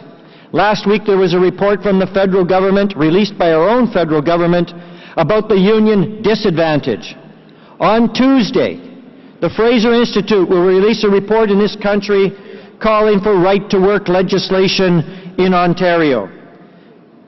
So we know that 377 is back on the agenda. We know that the RAND formula is coming. And how we participate in this fight is going to be critical to all of our future. And the key point, as we heard Brother Alan Gregg say yesterday, was that we're going to show that labor rights are for everybody, are for everybody's democracy. Labor rights are in fact human rights. Priority 5, making our voice heard. Early in the life of Unifor, we need to define ourselves and define our social unionism before the others in the Toronto Star this morning and the Globe and Mail tomorrow, before others define us. We must define ourselves. And we're going to be doing that by connecting our social and economic demands with the public interest. Next slide, please. So what are the key issues that we're going to take on? We took this slide out because we're running out of time. We're going to take on labor rights in the RAND formula, good jobs, our Good Jobs Summit, equity issues, free trade, energy and sustainability, pensions, public service. Priority 6, our role in the labor movement. This is important.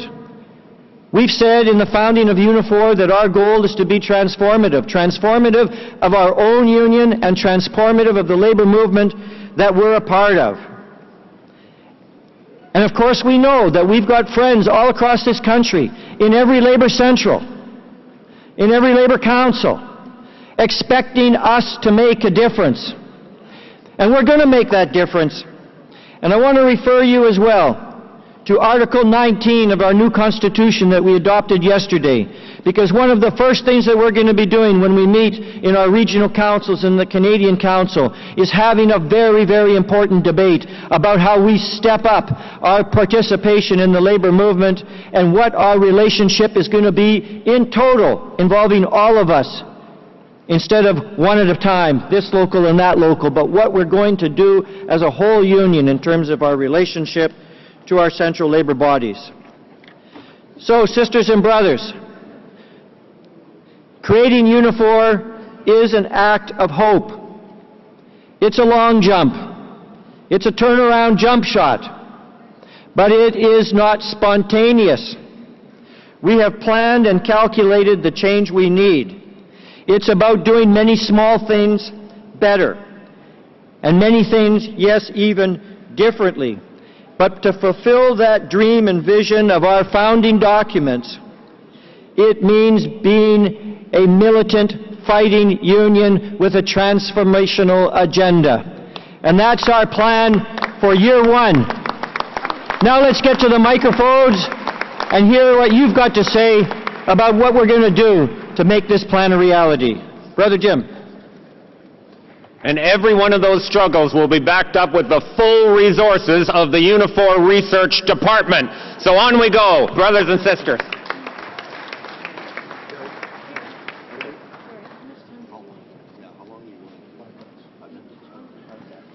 Okay.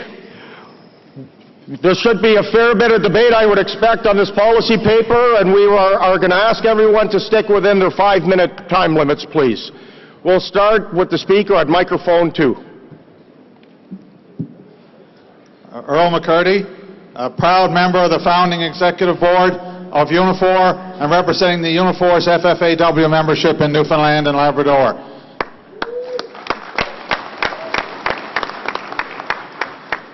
I rise in support of this policy paper. Oh, excuse me, hang on a second. Now sorry, I forgot to turn my phone off. Hello? Who? Oh, Prime Minister Harper. How are you this morning, sir? Wasn't really expecting your call. Well, I'm kind of busy, to tell you the truth. I'm at the Unifor convention. What's that, sir? Dangerous organization? I can understand why you'd see it that way, sir, because quite frankly, I believe Unifor will be a bigger pain in the ass for you than Mike Duffy ever was.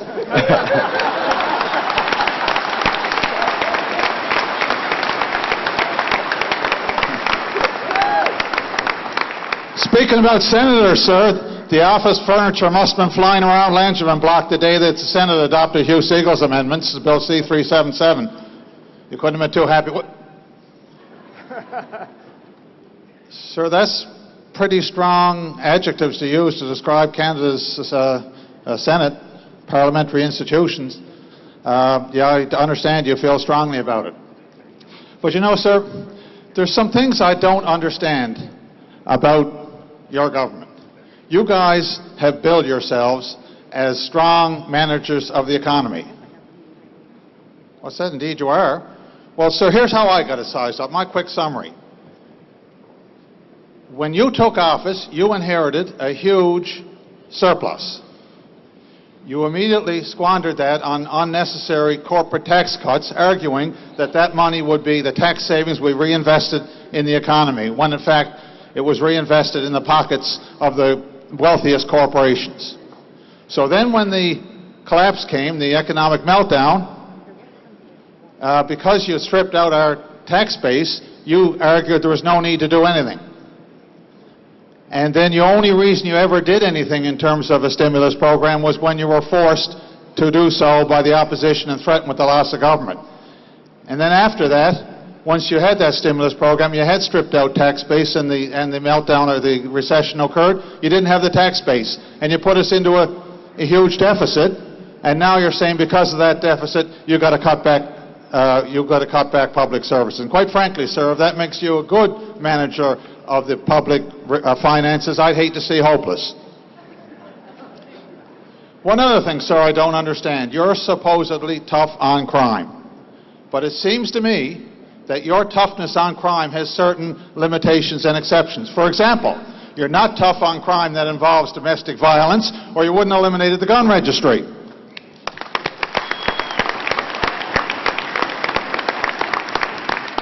You don't seem very tough on in and out election financing, robocalls to subvert the democratic process, payments of inducement for parliamentarians to conduct themselves in a certain manner, and the list goes on at quite some length. So you're very selective on your tough on crime. But one thing you did give us, sir, was for many years like a caricature of a politician in your, what should have been called the Minister of Injustice, Vic Taves. And I've got a suggestion now. He's no longer in cabinet. I think he'd make an ideal permanent exhibit for the Dinosaur Museum in Drumheller.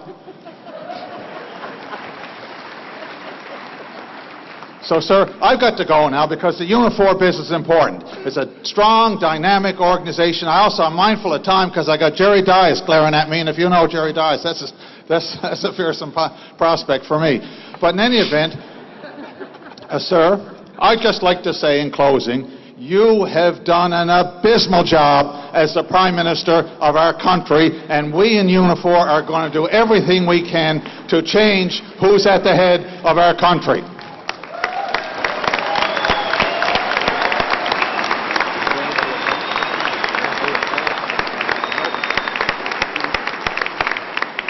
Oh, what was that, sir? You said you were going to, one last piece of legislation you were planning was to change Labor Day to Multinational Corporation Day. Well, sir, haven't they already got 364 very special days out of every year already?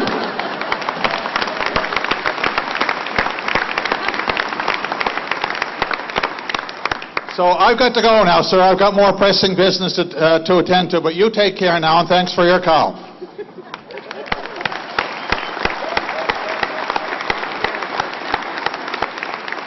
Sorry about that call, but my 5 minutes starts now, right? You got 10 seconds, brother. 10 seconds? With a Prime Minister like Harper, Canada needs Unifor. Thank you. Thank you.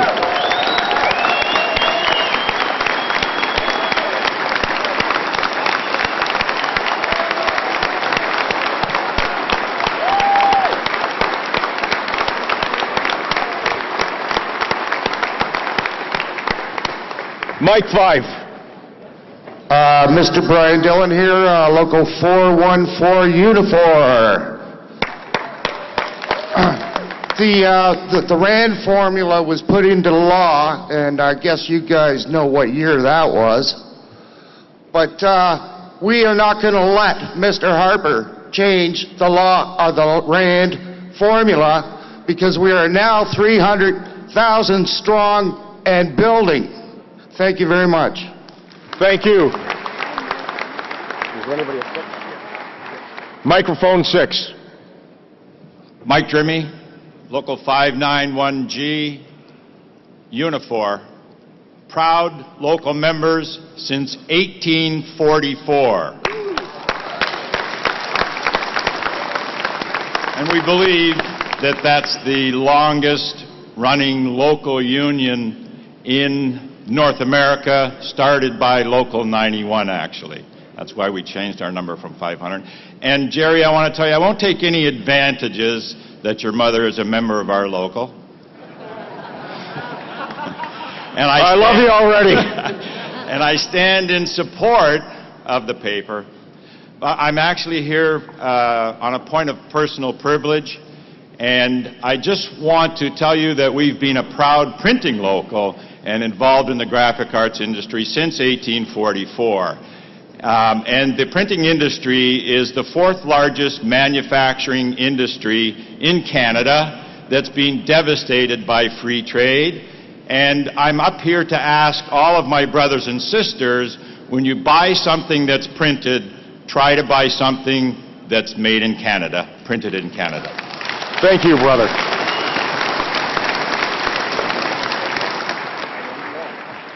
Microphone 1.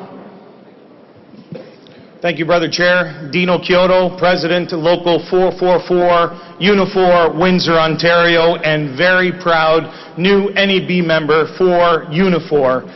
And I just want to stand here before you and talk about how important I see in this paper. This is one of the most papers that we're going to be able to debate here, I believe. And I want to thank Brother Stanford and Wilson for putting the work into making sure this document is what it is today. The reality, there's 6 important points. And those points really are what we're going to be into the future. It's something that we need to reflect on as individuals and how we see ourselves generating a new face for the voice of individual people that otherwise don't have a voice, and a voice for ourselves with compassion, with passion, with conviction, making sure that we are the individuals fighting on behalf of social justice. I think this paper talks about a number of relevant issues. It talks about strengthening our local unions because the key is education. The key is motivating our members. The key is mobilizing them to understand that the fight isn't just with us in this realm. The fight has to be taken to the street if they continue to beat us down, especially looking at legislation like Bill C-377, Bill C-525, fights against the RAND formula, challenge that we have with regards to work for less legislation. These are the challenges that we need to stand up for and need to make a difference. And through this type of document and with your support, we can accomplish just that. But it also touches on a couple of other important initiatives that are important to each and every one of us at the bargaining table. Because when you talk about staying tough and collective bargaining, it means that your master agreements are exactly that, the position that you put forward and not driving wages and benefits backwards for our members. It is about making sure we continue to make progressive gains, especially when those corporations and companies are making money hand over fist, and we need to share in those lucrative dollars and cents that they put in their pockets. It's about making sure that we don't roll the clock back, because everybody knows union density obviously increases the standard of living for all individuals, as spoken so eloquently over the last 2 days right here in this convention. It is about defending our labor rights, brothers and sisters, but this is the time that we define ourselves. Right here is the time that we say that we take on this challenge wholeheartedly. It's about us making sure that unified we stand up and unanimously say we accept this paper, and on a go-forward basis, this is how we are going to represent our members first and foremost, and the community directly after, because through us and with our voice, we can surely succeed and make this a better Canada. Thank you very much.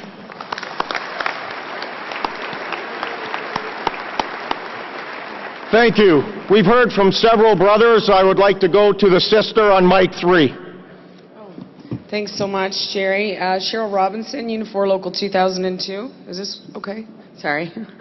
I can't believe how great this paper actually is, and I know that's been one of the visions of Unifor, I think, since the day we started on this endeavor. But folks in this room recognize how powerful we are as members of Unifor, but it's still sadly not enough. We've got to further strengthen our power as workers in this country because we're under attack.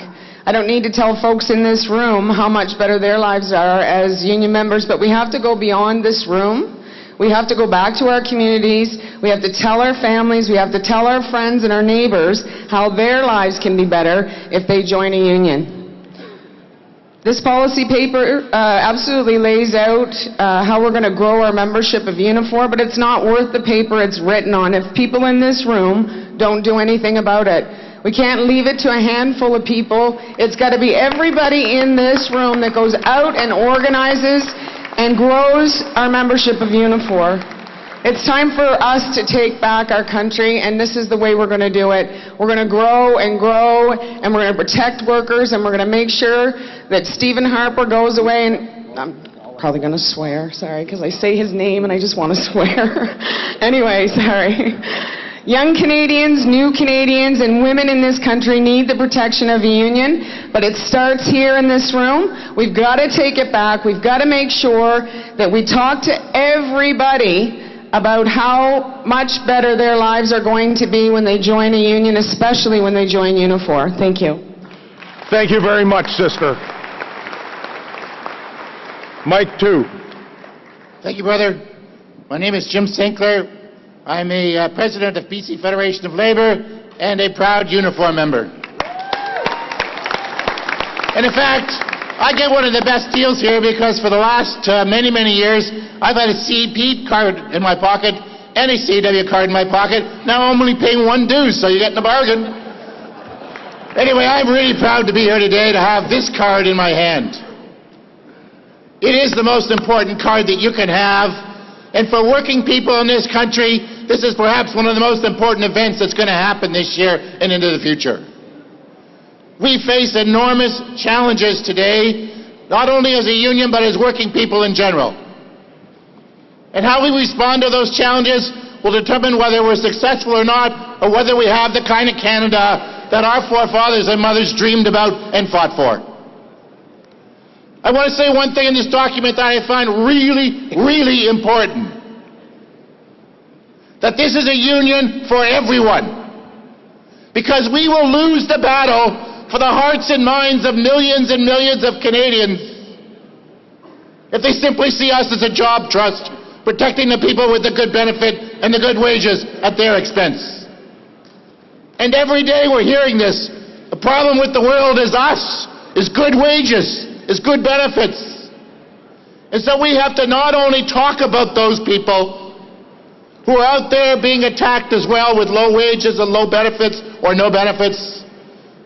We have to reach out to those people and we have to organize them and represent them in new and creative ways. Because there are millions of people that need us, that need to have that voice. In British Columbia, we fought for a minimum wage to be increased to $10.25 an hour. People say to me, that sucks, doesn't it? I said, yeah, it does. I'll tell you what sucks more is $6.75.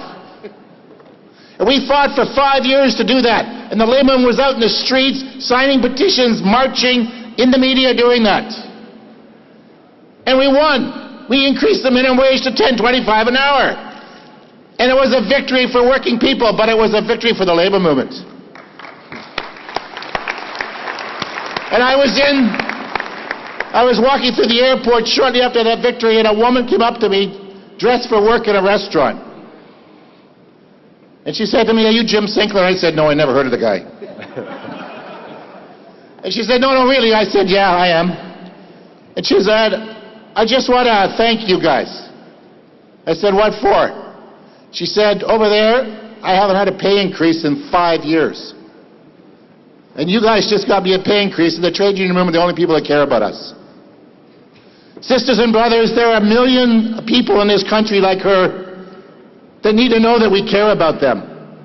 We care about their health and safety, we care about their benefits, we care about their wages, and we need to organize them. And the job and the right wing today is attacking us, and they want low wages and no conditions and no unions. And part of that is the temporary foreign worker program. That's to force down wages. Stephen Harper said it so clearly, we're going to actually make it 15% less. We're going to pay people. And the labor movement fought back against that program. We made some small gains.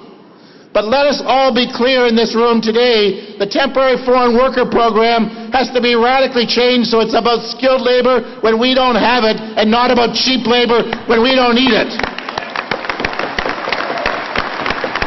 It has to be about that.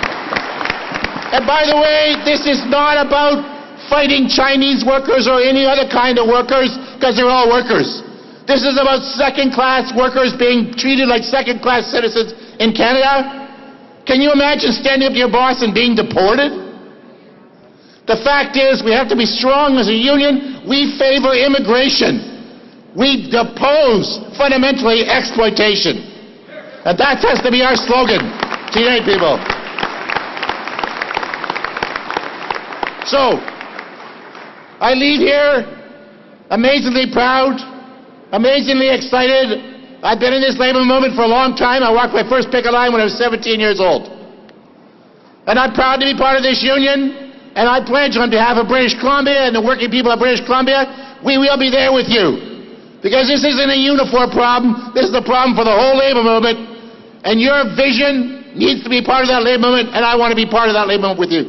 So congratulations to all of you, to the leadership, to the council, and let's go and get this job done, because Stephen Harper has to go, and we have to get on with building this country. Thank you. Thank you, brother.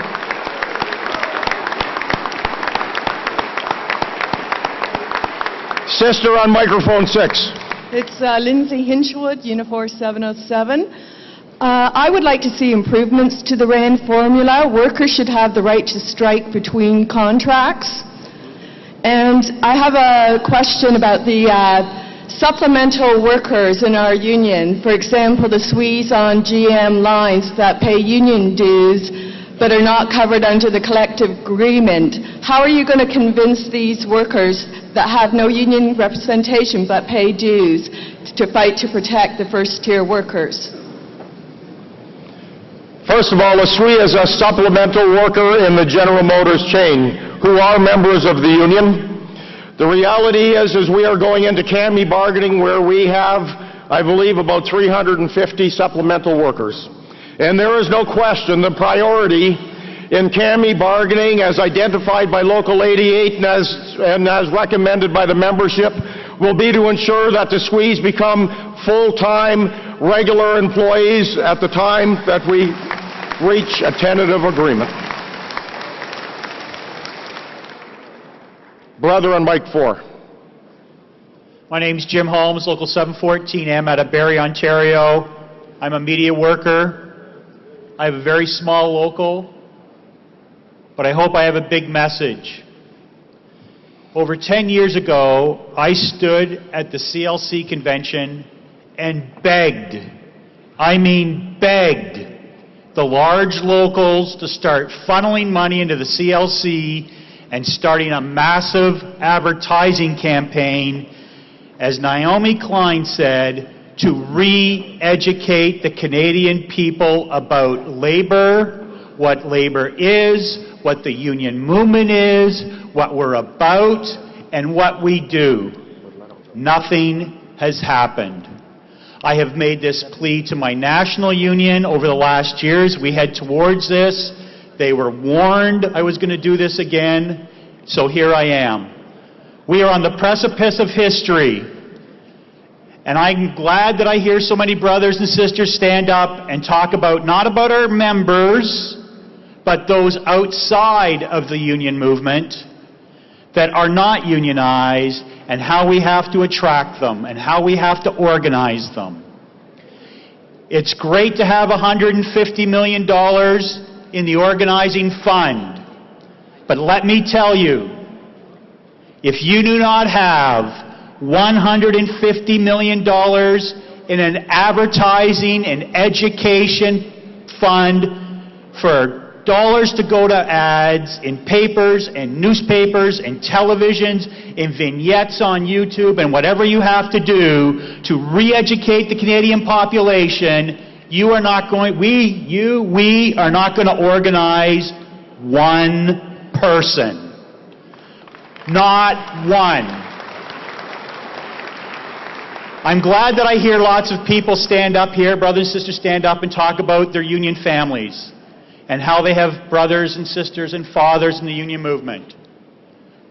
I come from not a large family, starting with my grandparents on both sides, but big enough. I am the only union member. And in fact, I'm the only person out of all those people that doesn't hate unions. And no matter how hard I try, and no matter how much I talk, I don't make a dent. And that's what I mean about re-educating the Canadian population. We need to do this. I beg you to do this. I'm proud to be a new Unifor member. I was proud to be a NABET member. I was proud to be a CEP member. I will work. I will do what's asked of me. But please, listen to my plea one last time. Thank you very much.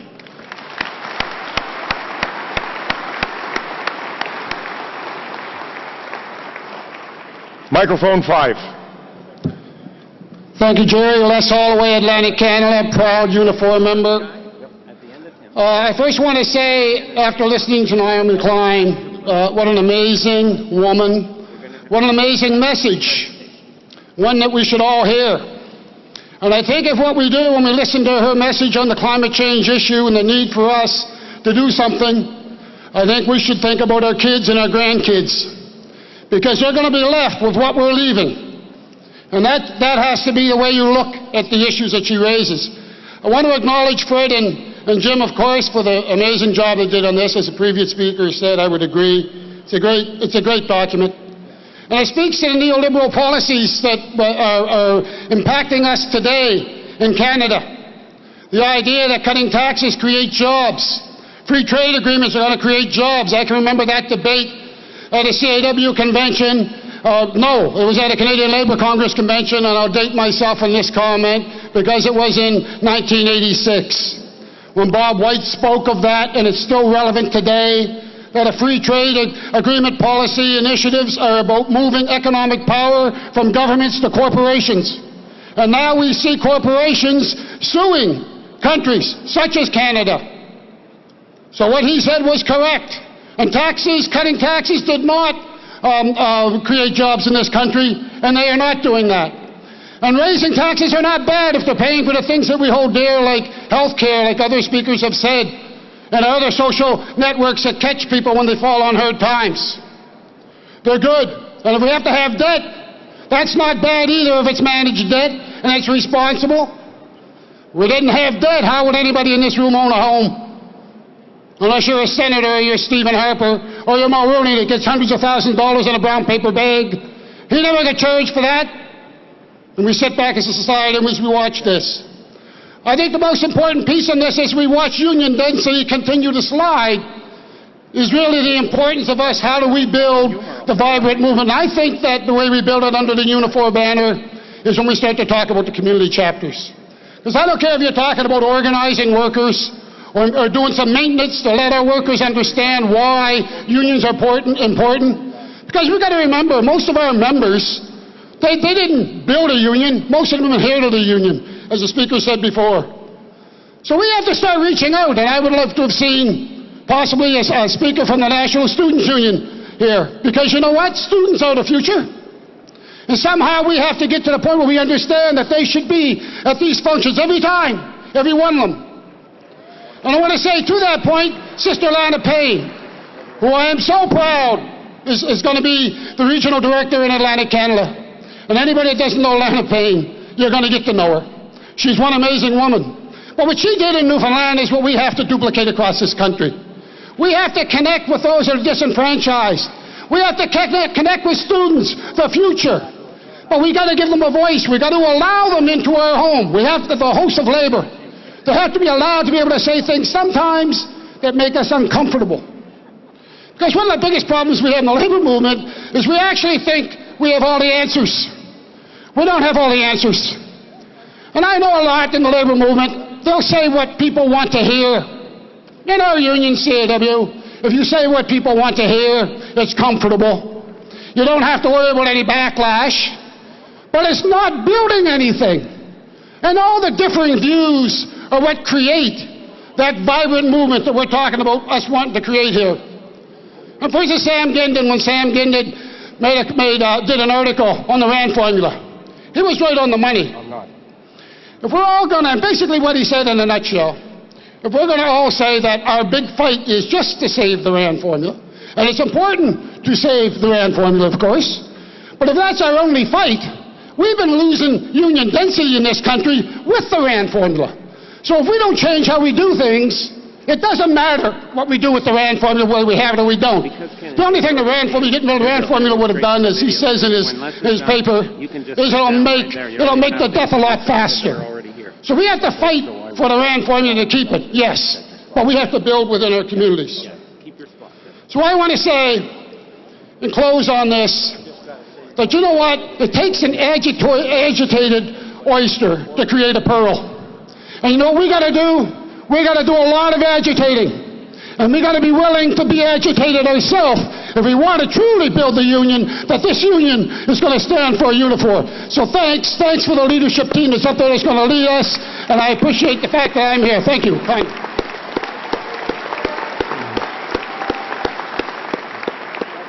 All right, with what we'd like to do is we'd like to go to the order of the day. So I would ask everyone that is at their mics to, after this presentation, to go back to the mics. I would ask that no other people join the mics because we've got a very busy schedule. So let me turn it over to the order of the day, and we will get right back to the microphones after the special presentation. Senator Duffy, hi, it's me, Mayor Dillahunty. A brown-nosing suckholery that goes up above $100 a barrel. Can I have drilling rights on your head? Mayor Ford, it's me, Mayor Dillahunty. You're not going to call 911, are you? What's going on, Commissioner Paulson? Did the RCMP start thinking it'd be easier to get the bad guys if they became bad guys? Laugh. Let the country hear you laugh like you got a pair. I wonder, is there any chance at all of getting a kiss off you? I mean, you are the prince. I believe that you knew nothing then, and certainly you know nothing now. That's obvious. Mr. Donald, the Canadian press are saying that you're so dense that light bends around you. Mr. Watts, good to see you. Keith! Matt, are any of the Rolling Stones pointing the Prime Minister's wife this time? Could you just answer it for the Canadian public? We've upped our political standards, and we say to them, up yours. It's, Miss Palin! That Canada needs to reform itself here so that people let the private sector take over what the government is doing. So thank you, keep the faith. Mayor Ford, it's me, Mayor Dillahunty. Go ahead, embrace me. Practice on me.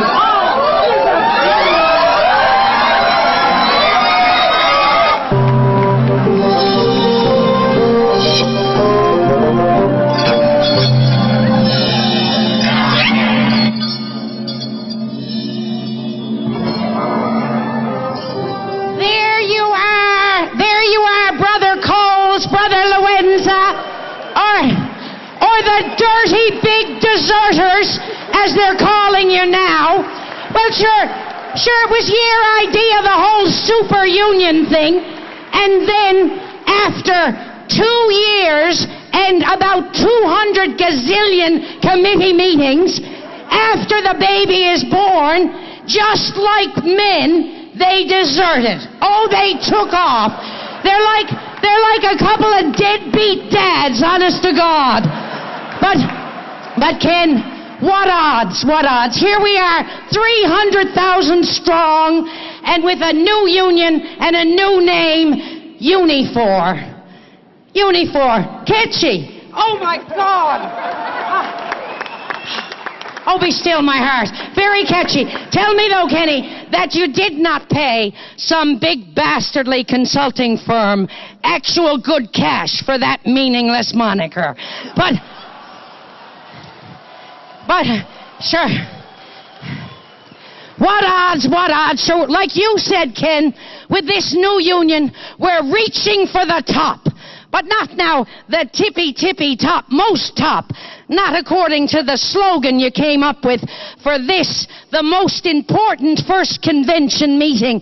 What is it again? My God, it's so inspiring. Sometimes it slips right out of...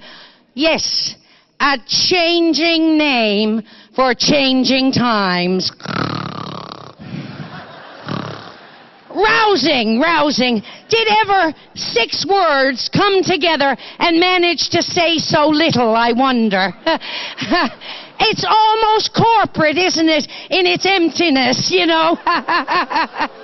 Oh, boo, well, I mean, you're allowed to say corporate.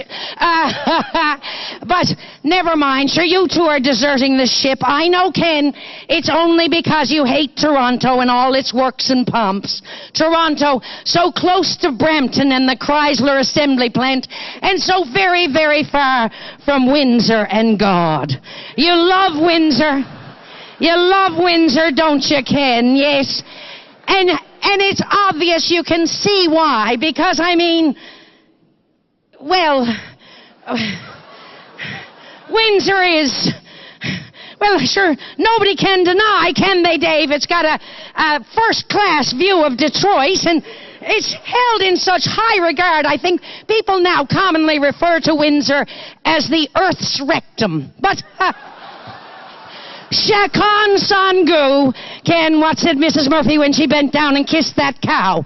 So there you'll be, retired, tucked into the Earth's rectum, cov off like an oriental potentate, scarfing down all the chocolate bars you want, practically haunting the Windsor racecourse, betting, just tearing through that big CAW pension, betting on the ponies. But my God, Kenny, with your luck with the horses, you could be dead broke, my darling, in no time. And Dave, and there you'll be, every morning getting up, putting on one of your beautiful suits of clothes, getting out on the hustings and protesting to your heart's delight. And sure, with all the extra time, you can figure out even more new ways to get arrested, even more often than you do now. Oh, my God, you love to be in jail, don't you, Dave? And... thanks be to God, now you can serve even longer stretches in there. No, Ken, don't interrupt me, honey. Give those big jaws a well-deserved break. Because, let's face it, you have been called a lot of things since you were made the president of the CAW, but quiet isn't one of them. Or concise, or to the point for that matter. Oh yes, you're known far and wide for what they call those big fist-pumping, podium-pounding, passionate, long-winded speeches and interventions of Ken Fidel Castro Loenza. Dave, try to pay attention, honey, my God. I know you got a problem with the, attention span, with your attention span, but it's been like trying to wrangle cats, honest to God, being up here with the two of you. But I was worried that Kenny might get upset. So, and the way he gets so red in the face with the great big veins sticking out of his neck. So I brought along the defibrillator just in case. But don't go getting jealous, Dave, my love. I brought along a brand new puffer just for you. Maybe you're right, the two of you, because, between you, you only really got one decent heart, and one working set of lungs between the two of you. So maybe it is time to shove off and give over the job to the new man, Jerry Dias. Yes, a brand new president for a brand new union. Congratulations, Jerry. Now, no disrespect meant, but I found out.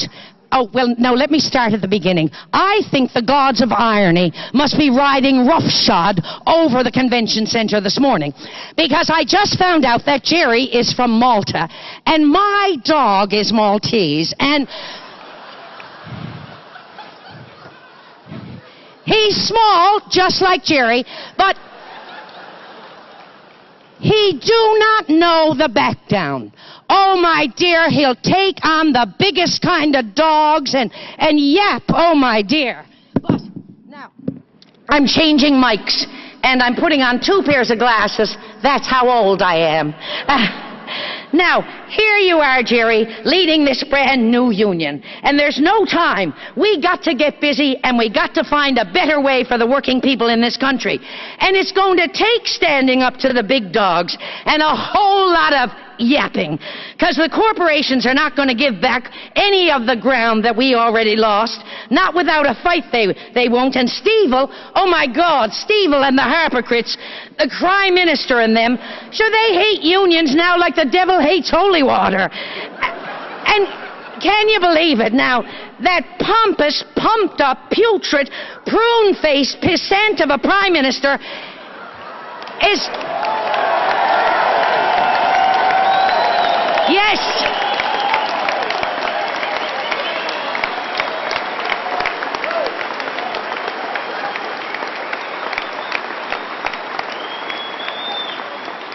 He is proroguing again. Yes, asking the Governor General to terminate this session of Parliament. Terminate? Well, I'd like to terminate him, honest to my God.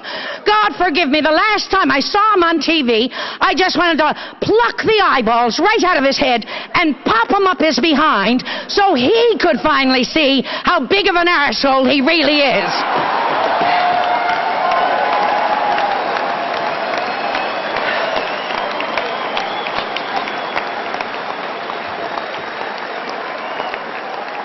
That old union-bashing, robo-calling, omnibus-pushing, prison-building, human rights-shattering, democracy-destroying, wife-oppressing, lapdog of global oil, weirdo Prime Minister. Now, he is no friend to the unions, I know that. But that might turn out to be a good thing, because you can't help but notice lately that a lot of Stevel's friends are either in jail, up on charges, spending their time defending child pornography, under investigation by the RCMP, or just quietly sitting waiting extradition in Panama, not forgetting his real good fishing friend, the mayor of Toronto. Don't worry, I'm not even going to make a crack about Rob Ford.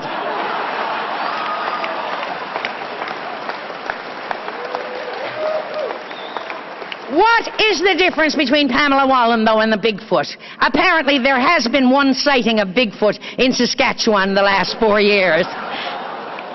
Why are Mike Duffy and Anne of Green Gables the same? Because both of them are fictional residents of PEI. Now, but really, Smith & Wesson is developing a new gun, especially for Canada. It doesn't work. You can't fire it, and they're calling it the Senator. You know, even I'm not that fond of political jokes anymore, because I'm after seeing too many of them get elected. So they're not going to help us, obviously. So the job of getting labor's power back into the hands of the working men and women, that's going to have to be our job.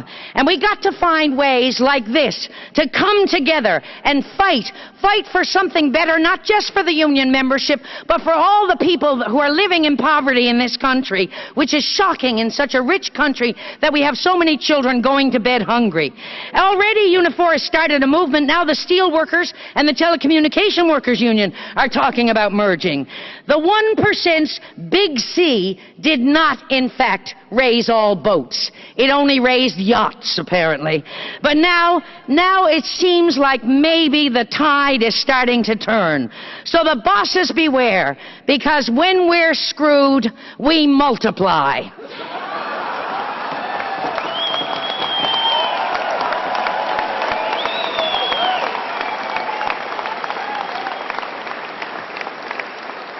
And I think we're proving here on this Labor Day weekend that there is real strength in numbers. Now, just before I go, if Rob Ford, Mike Duffy, and Stephen Harper were all out on a sinking rowboat in the middle of the lake, who would be saved? Canada! Yay! And now, Jerry.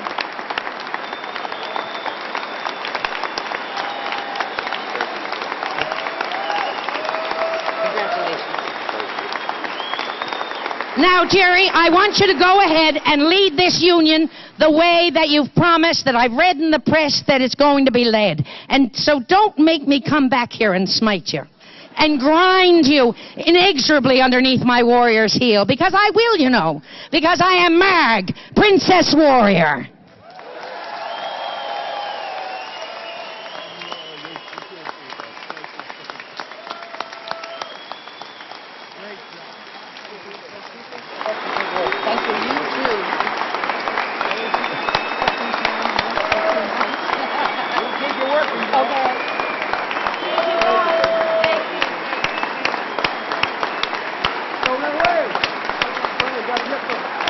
Don't go away.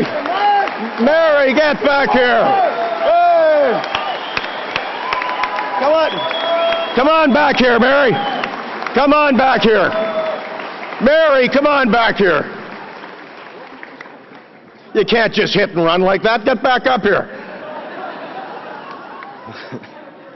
That was just incredible.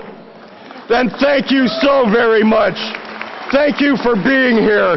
And thank you for being such an important voice in Canada in your own unique way. Oh, thank you, Jerry. They say that laughter is the best medicine. And if that's true, then Mary is certainly what ails the problems we have in Canada. Mary, you just keep confronting them nimwits that are running this country. Nimrods and dimwits. Oh, see, he studied with Ken.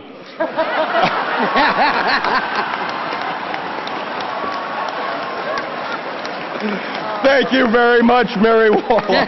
Thank you, Jerry. There you go. Oh, my God, oh, God love you. Thank you so much. Thank you, you guys. It's been wonderful. I'm so proud that you asked me to be here at this important first founding convention. Thank you very much. Thank you. Thank you, Jerry, and congratulations. Thank you.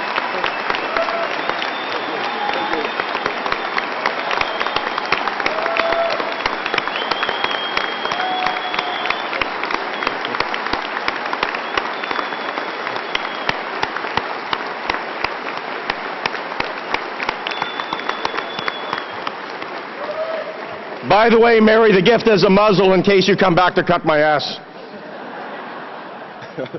Let's everybody get back to the microphones where you were, and let's continue the discussion. Yeah. No, that's not my book.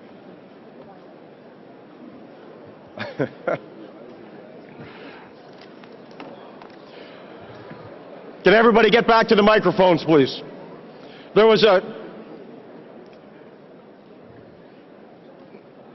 Is there anybody at mic 4? There was a speaker at mic 4. Thanks, Jerry.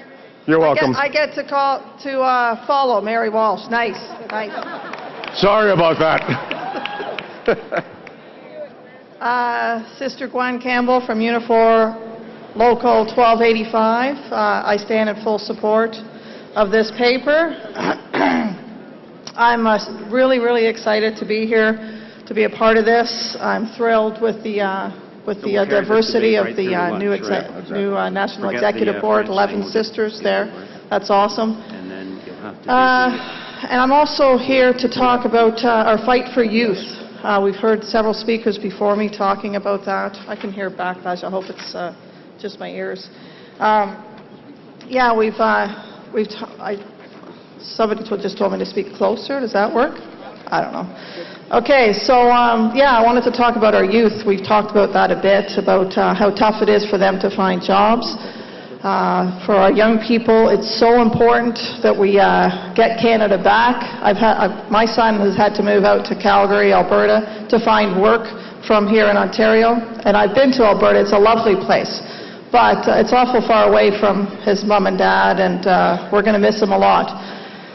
And that's the case for a lot of our young people. They're having to move all across Canada, and it's not right.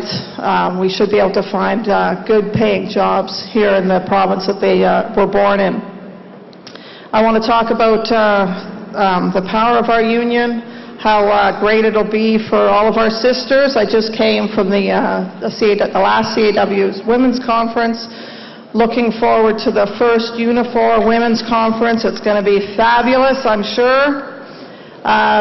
Just to address all of our workers of color, our LGBTQ members, I'd like to see more of them get involved, more represented in our new union. We've had a few speakers talk about education. There was a brother before me from Barrie. He spoke about trying to talk to his family about in unions how important they are. And the new CLC campaign, Fairness for Everyone, that doesn't talk about the RAND formula. It's about educating our members and our community on the importance of union. And I think that'll be fabulous for all of Canada to get everybody involved, to get us all organized and fighting for social justice. CAW members know that we have a proud history of education in our union, and I'm looking forward to seeing Unifor members from across Canada up at our Port Elgin Educational Centre. Former CEP members, you will absolutely love it. You get to bring family. It's just an amazing opportunity, and as I said, I really look forward to it. Looking forward to this whole Unifor. Fight back, get Harper out, and let's make Canada a proud country for everybody again. Thank you. Thank you, sister. Microphone 1. Bonjour, je vais vous laisser un instant pour mettre... I'll just give you a moment to put on your headsets. Maxime Baudouin, 232. I'm here with my brothers and sisters who work for the NDP, or members of the NDP, or members of Unifor as well. So as you might suspect, I'll be talking to you about politics. On the first page of the document, you talk about having better tools for political activism. And I think that means the NDP. The NDP is not perfect. It shouldn't be supported mindlessly, but it's still best practices. On page 8, you have a list of issues that we'll be working on. Unifor is opposed to Bill 377. The NDP is an ally in this fight.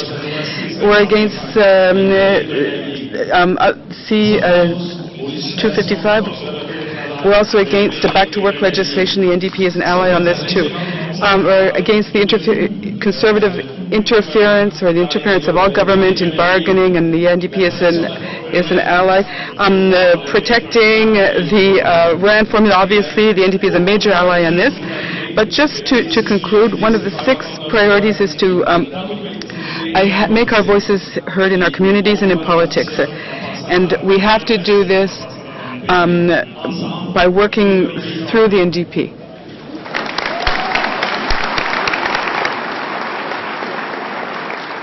Microphone number 2.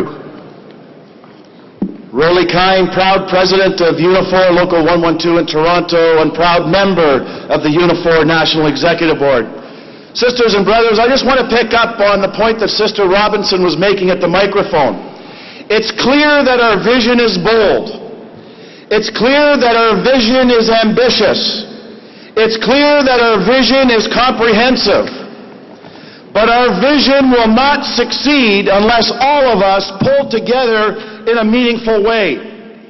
We must mobilize our leadership, whether you're a president, plant chairperson, health and safety rep, environmental activist, WSIB rep, woman's advocate, or shop steward. We have a responsibility, sisters and brothers, to take this document back into our workplaces and mobilize the rank and file. Are you ready to do that, sisters and brothers?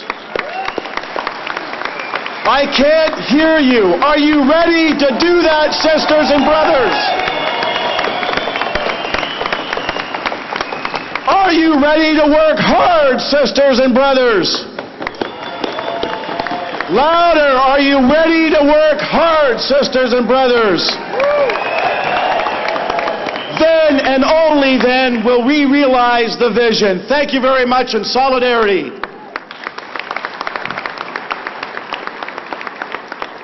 My local union president, you can tell that, well, we talk a lot. Right, Rolly? Microphone number 3. Hi there. Thanks so much, Jerry, and congratulations. Thank you, brother. Welcome to all my sisters and brothers of the Anglophone variety. Bonjour à tous mes frères. And good morning to all of my Francophone colleagues. It's fantastic. Tell you how proud I am to be a member of Unifor.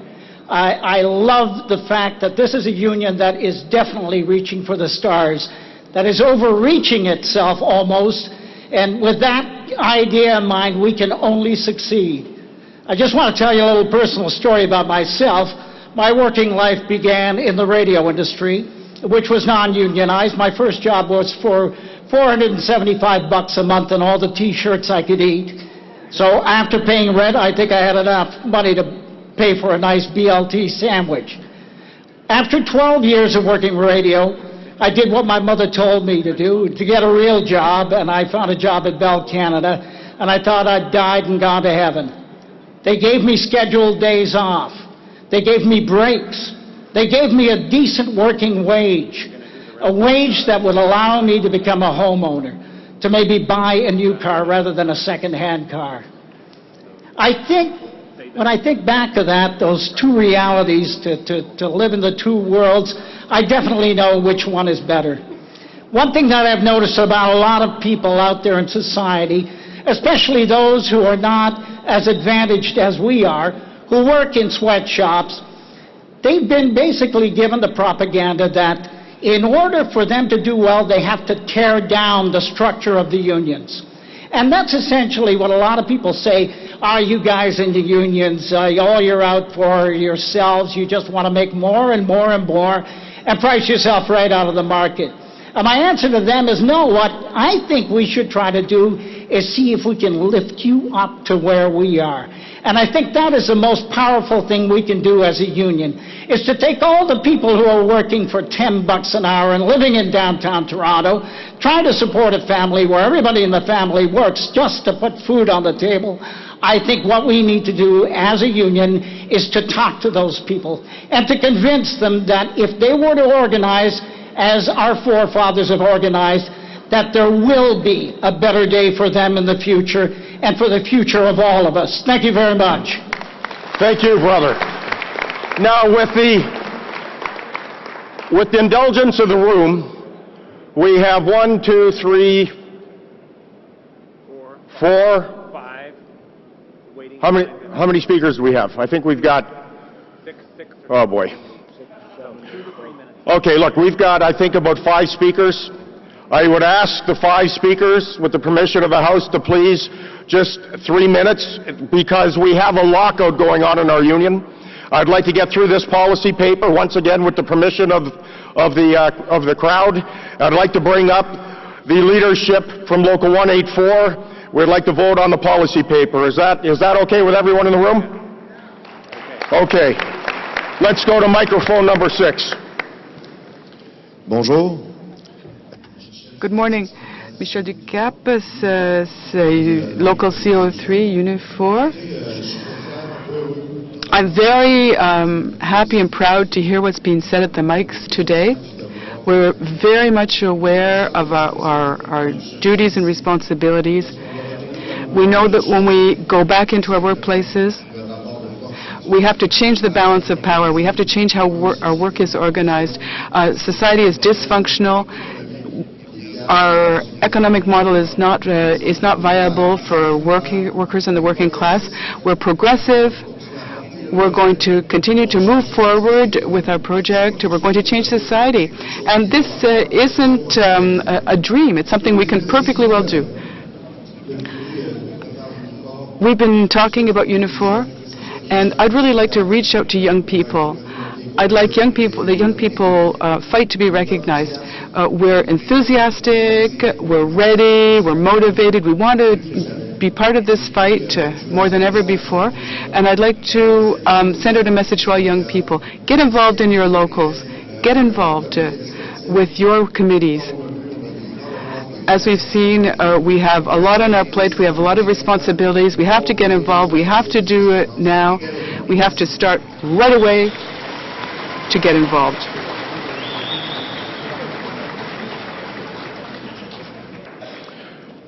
Brother at microphone 5. Brother and sister, I would like to congratulate everybody with the new union, the Unifor. I consider this convention is a very important convention in the history of the labor, Canadian labor and the international labor. My name is Farid Haddad. I am from local 1688. We represent the taxi driver in Ottawa. I would like to tell you that over 60% of the taxi drivers in Ottawa are university educated. But their situation is they are first generation immigrant to Canada, and they put their family interest at the first priority for them. So as soon as they came to this country, they ran so fast to find job, to put food on the table for their family, and they stuck in this business and they forget their skills. We have doctors, we have engineers, we have teachers, we have university teachers in our local union. Brother and sister, I would like to say something negative, maybe you don't like. Really yesterday I felt myself, I am sitting in the Communist Party in the Soviet Union conference. When I see everything you show or the people talk about something very positive.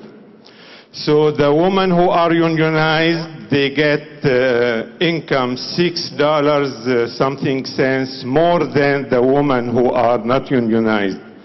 That's great. But I don't know why we don't see that picture. Taxi driver in Ottawa, whole his income is $6 an hour. Which we are member of this union, and the $6 an hour is a little bit more than the 50% of the minimum wage in Ontario. At the same time, those people have no pension. They have any kind of insurance or health insurance or dental insurance or anything. Unfortunately, what I see in last 3-4 years, all the relationship between our local and the national is to write a check at the end of the month and send it to the national, and that's it. What I suggest for the new leaders of the national is, I believe this relationship should be changed. You have to take care of the people. We need health insurance. We need pension, but how can we start to have it? I don't know. Our income cannot afford any contribution for those programs. The companies consider us, we are self-employed. Majority of us are old in their age. We have family. What can we do? We have no solution. Is the national ready to help those people? Why the national don't send expert to meet those local all over Canada and study with them what is your situation, what do you need help, legal help or any kind of help. I hope in the future that the relationship between the local and the national be stronger than what it is. And I believe with $6 an hour income for part of your member, you cannot kick Stephen Harper out of the office. Thank you. And that is the exact purpose, brother, for the task force. We will have a task force established. We will have it up and running within a month to go to meet the different local unions and to talk about how we can make Unifor the union that we all expect it to be. Brother at microphone 4. Thank you. This is Ron Swolenko. I am president of Local 222. On behalf of the 36 delegates that we sent here today, I'd like to thank all the people who organized this incredible event. Tremendous logistics. I know there's been some complaints, but I'll tell the people who have not been involved in the Unifor end of this, our brothers in the CEP, that the things that we didn't do well today, we will do better in the future. I'm confident. The more important part here is building on to what Rolly Klein and a number of speakers before me said, is how we're going to network into the future. I've had good discussions with Ken Loenza and with our communications staff, Shannon and Carla, and the bottom line is, how are we going to increase the way we reach our people? Because we can talk about all different things, and we can go out and meet people, but we have to use and capture the technology we have today to take us forward. So one of the things I've asked for from our communications department, and I will do in Local 222 with their support, is create lists so that we know every one of our members. We have every one of their email addresses. It's a fundamental first step. Barack Obama did this in his very first campaign and was successful. Now, we don't abuse that right, but what we have to do is we have to put our information out. We get those email addresses on the basis of having their wages, pensions, and benefits information transferred to them that way. And then, carefully, we use those particular avenues to deliver our message that our union is important, the great things we've done for them, and more importantly, the political message that we have to deliver. So I challenge the other unions, along with ours, to raise the bar, because the other organizations that we need to connect with are taking advantage of these. We don't stand a chance against the political power of the right wing unless we mobilize ourselves.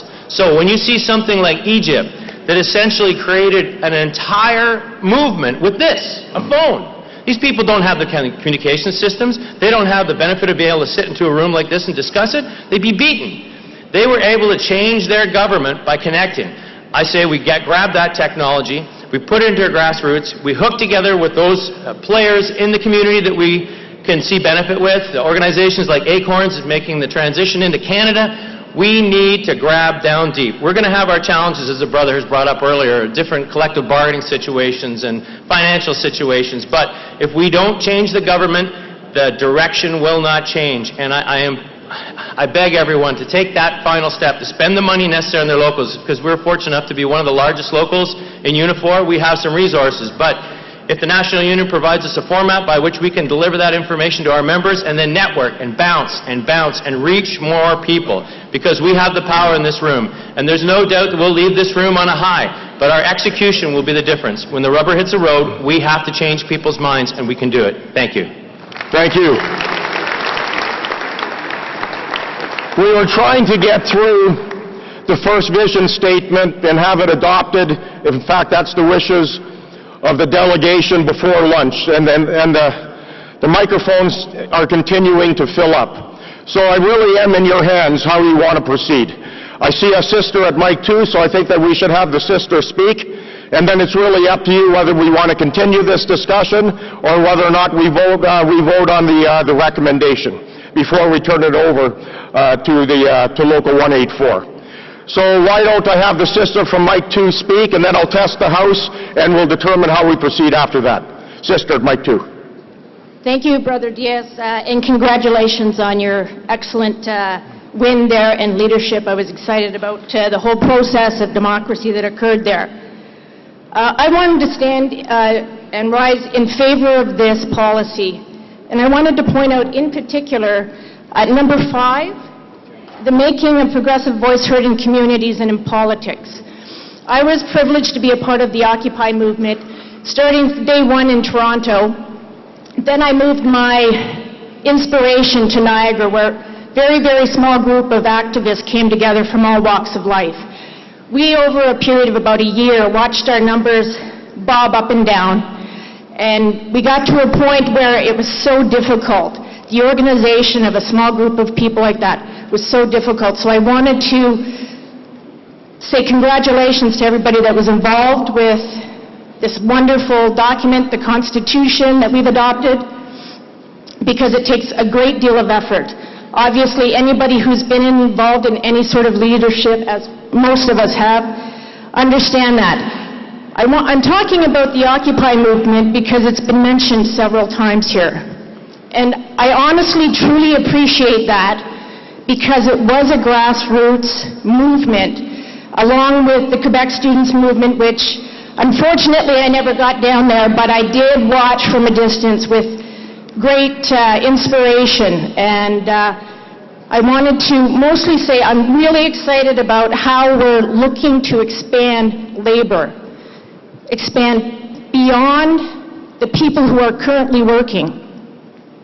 We're expanding beyond people who can contribute today. I think it's critical in our credibility moving forward, and I applaud you all for doing that. I'm so glad we had Naomi come in here and speak, because I think what she said was so important, and I think it can really bring a lot of communities together.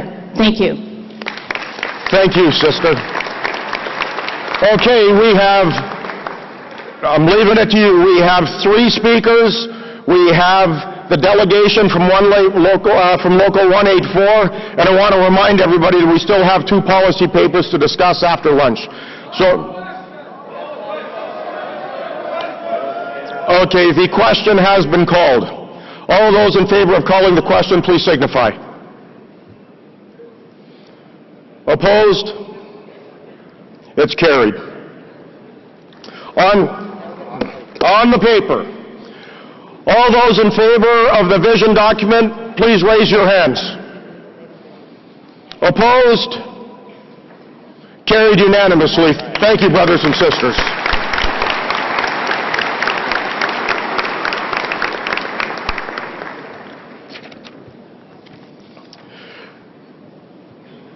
Well, which is customary and which is respectful, and it's the way that we have to make sure that we provide solidarity. We have a lockout going on right now of Local 184. And I guess you can say that you have the distinction of being the first group of Unifor members to be on the picket line fighting for justice. Brothers and sisters, Local 184 is in the Candor, which is near Trois-Rivières in Quebec. The company is Silicon Becancour, locked us out, locked our members out 17 weeks ago. Think about this. This lockout has been going on since May the 3rd. So at the end, we will take a collection. We'll have the boxes out by the door. We'll ask you to contribute as you're heading out, as we leave for lunch. But what I want to do first and foremost is I want to recognize the brothers from Local 184 who are here today. I'd like for you to come to the podium. They are Jean Simonet, the president, Jean-François Cardinal, who's the vice president, Nicholas Hebel, who's the recording secretary, Steve Beaudry, the secretary-treasurer. Come on up. Thank you.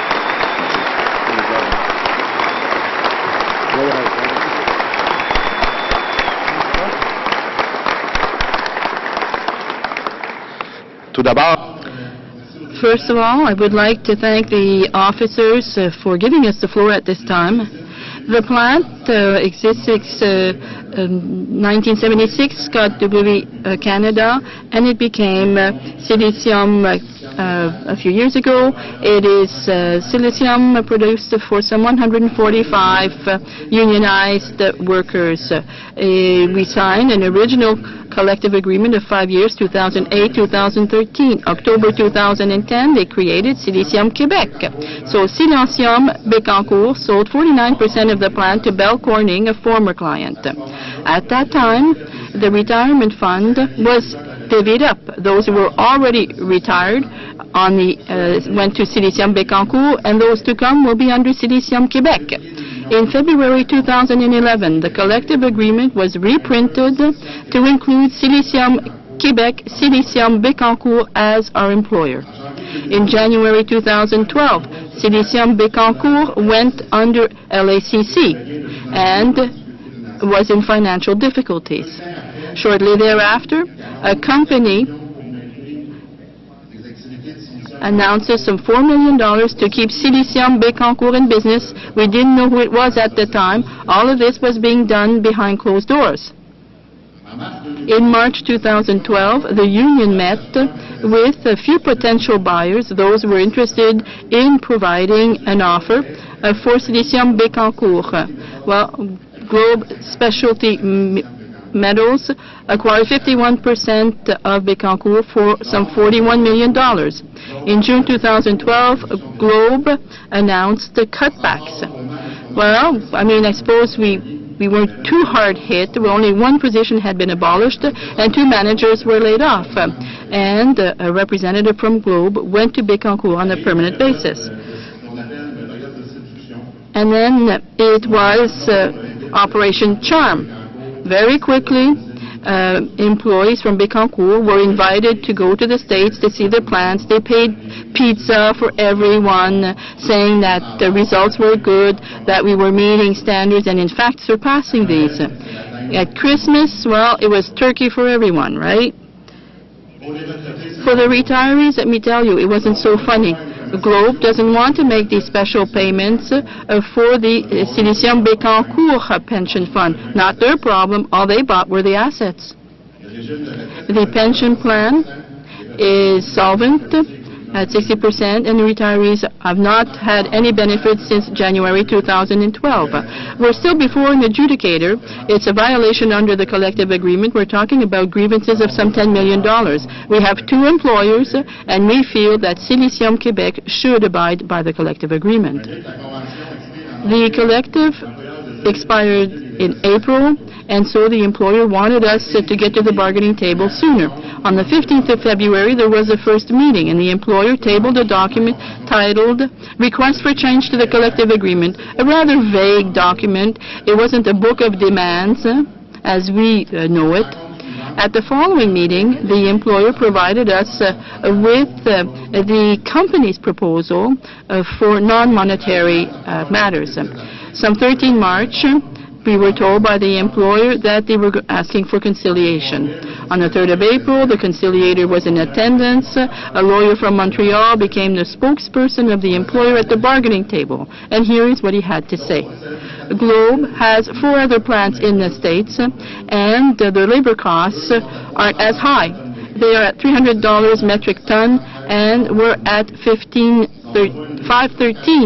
They require a reduction of 42% in labor costs, or we're going to be locked out, which means 20% less in salaries, the abolition of an annual bonus of 4%, the obligation to pay 50% of the collective insurance plan, the abolition of our pension plan under defined benefits. At the next meeting, the lawyer from the company was no longer talking about $513 per ton, but $540 per ton. So that would be a reduction of 44%, as if 40% weren't enough already. Well, we asked for explanations. What is that $540 per ton made up of? And we're told confidential information. On top of that, the employer decided to contract out the plant and impose a work schedule of 42 hours per week with 8-hour shifts. So this is a schedule with a 20-week cycle. It's a kind of schedule where you're always at the plant. In terms of work-life balance, forget about it. On the 15th of April, the union went before the General Assembly, shared the employers' proposals with the members, and decided, well, we need to do something. And we got a strike mandate of 99%. It wasn't very hard to convince the membership, obviously. On the 17th of April, the employer filed a document. It was a final offer without having negotiated any monetary clause whatsoever. The union said, thank you, no thank you, and we said to the employer, we're not going to submit this offer to our members unless we're forced to do so. No reply. On the 14th of April, the employer got back to us to say, we made you an offer, we're waiting for your reply. And the following day, the union tried to be aggressive. We were even willing to make a few concessions to avoid labor disruption. But on the 1st of May, the employer said no. On the 3rd of May, in the middle of the night, we were locked out. We went to the plant twice with an inspector from the Labor Ministry to ensure that the employer wasn't using scab labor. And on both visits, there were scabs. Some 11 people received an injunction that they need to stop doing our work. So our retirees were shafted 40% on their pension plan. They lost their collective insurance plan. And now they're seeking to reduce the collective agreement by some 40%. That is totally unacceptable, sisters and brothers.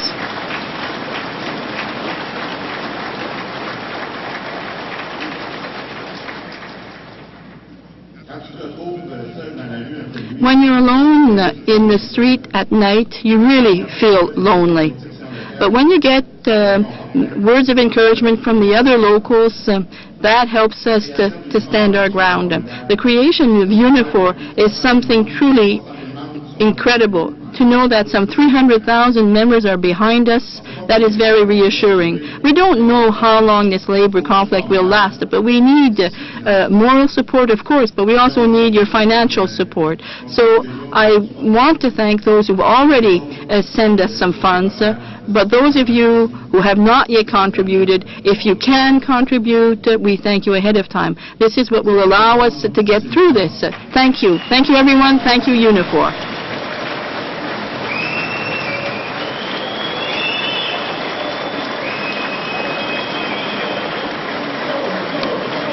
Solidarity. Solidarity. Solidarity. Solidarity.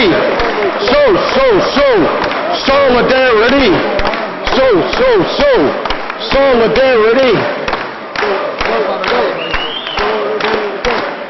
Brothers and sisters, 17 weeks. 17 weeks in Quebec. 17 weeks our brothers and sisters from Local 184 have been locked out. 145 brothers and sisters. The lockout itself is problematic. What even makes this more deplorable is that we have anti-scab legislation in the province of Quebec, and you have an employer that is thumbing his nose at the legislation and is thumbing his nose at our members. Well, I'll tell you, brothers and sisters, they're not going to thumb our nose at our union. I'll tell you this, brothers. You will have the 100% support of Unifor, because we are not going to allow a U.S. company to slash our wages by 20%.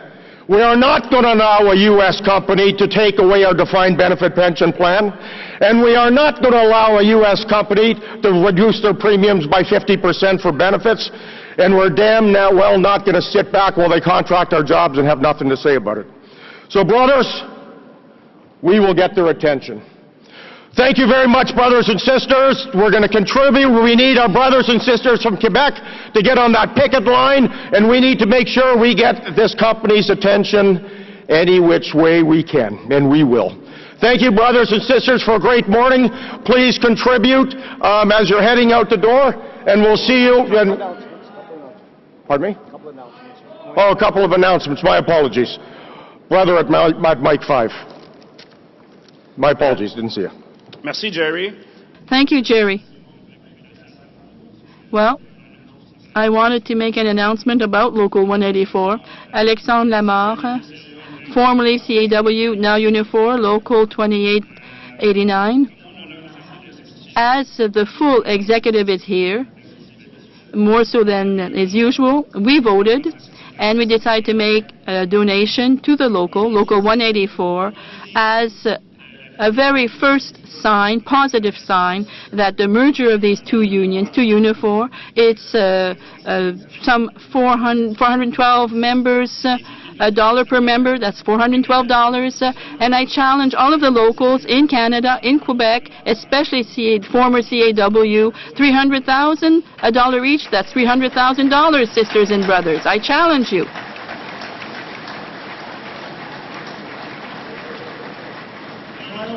Take three. Hello, my name is Jim Sturr. I'm a proud member of Uniform Local 258, Labatt Brewery, Edmonton. I just want to, these are important times for corporations, companies, and governments that are looking to slash our wages, attack our pensions, and taking away health and dental plans. We are not asking for a lot, just a livable wage for a family, and at the end of the working day, retire with some dignity. In March, Labatt asked us to open contract negotiations early. We knew they'd be tough bargaining. Our last contract, we gave them a two-tiered wage, as well as losing hiring rights and reduction in some benefits. As an executive, we found to no major concessions on this contract. As expected, the company came after our pensions, overtime rates, as well as slashing more benefits. 2 weeks of hard negotiations and the great help of our rep, we agreed to a contract. We kept our pensions, indexing, we kept our overtime rates, and no modest increase in wages. Shortly after signing our contract, our brothers and sisters at St. John's Newfoundland Brewery, members of the Newfoundland and Labrador Association of Public and Private Employees, NAPE Local 7004, started to negotiate. Labatt Brewery of Canada is a member of Anheuser-Busch InBev. AB InBev is a multinational company that is the world's largest brewer. The company has annual revenues of approximately $40 billion and posted a $9.4 billion profit in 2012. The company's CEO, Carlo Brito, was set to receive a €144 million bonus in 2012, while the 40 top executives split bonuses worth €1 billion. Tension between Labatt and employees rose on March 25, 2013, when workers at the St. John's plant were asked to train replacement workers in the event of a strike. On April 10th, workers at Labatt St. John's voted 100% in favor of taking strike action. The decision to go on strike was made as a result of workers being asked to accept considerable and unjustified concessions during negotiations. Concessions including introduction of a two-tiered waging, the rollback of health and dental benefits, and the erosion of retirement benefits for current, future, and past employees. The Canadian Brewer Workers Alliance, which consists of Labatt Brewery local unions in Canada, which are Creston, Edmonton, London, Montreal, Halifax, and St. John, are in full support of our striking brothers and sisters. We are committed to and asking you today to the boycott of all AB InBev imports into Canada. Stella Artois Light, Beck's, Brahma, Hoegaarden, Boddington's, Bass, and Lowenbrau. We believe the struggle of 44 workers at St. John's deserves the attention of the community in a way to stand up for what their beliefs are, a fair and just agreement. We are encouraging all our brothers and sisters here today across Canada to support the St. John's workers in these difficult times. We also ask that if you live in one of our Canadian brewery cities, Creston, Edmonton, London, Montreal, Halifax, and St. John's, to join us every Wednesday afternoon at 2:15. We gather to picket outside our breweries for 1 hour to show our support every week. In each of our cities, our numbers continue to grow. We thank you for your help in this effort. Thank you, brother.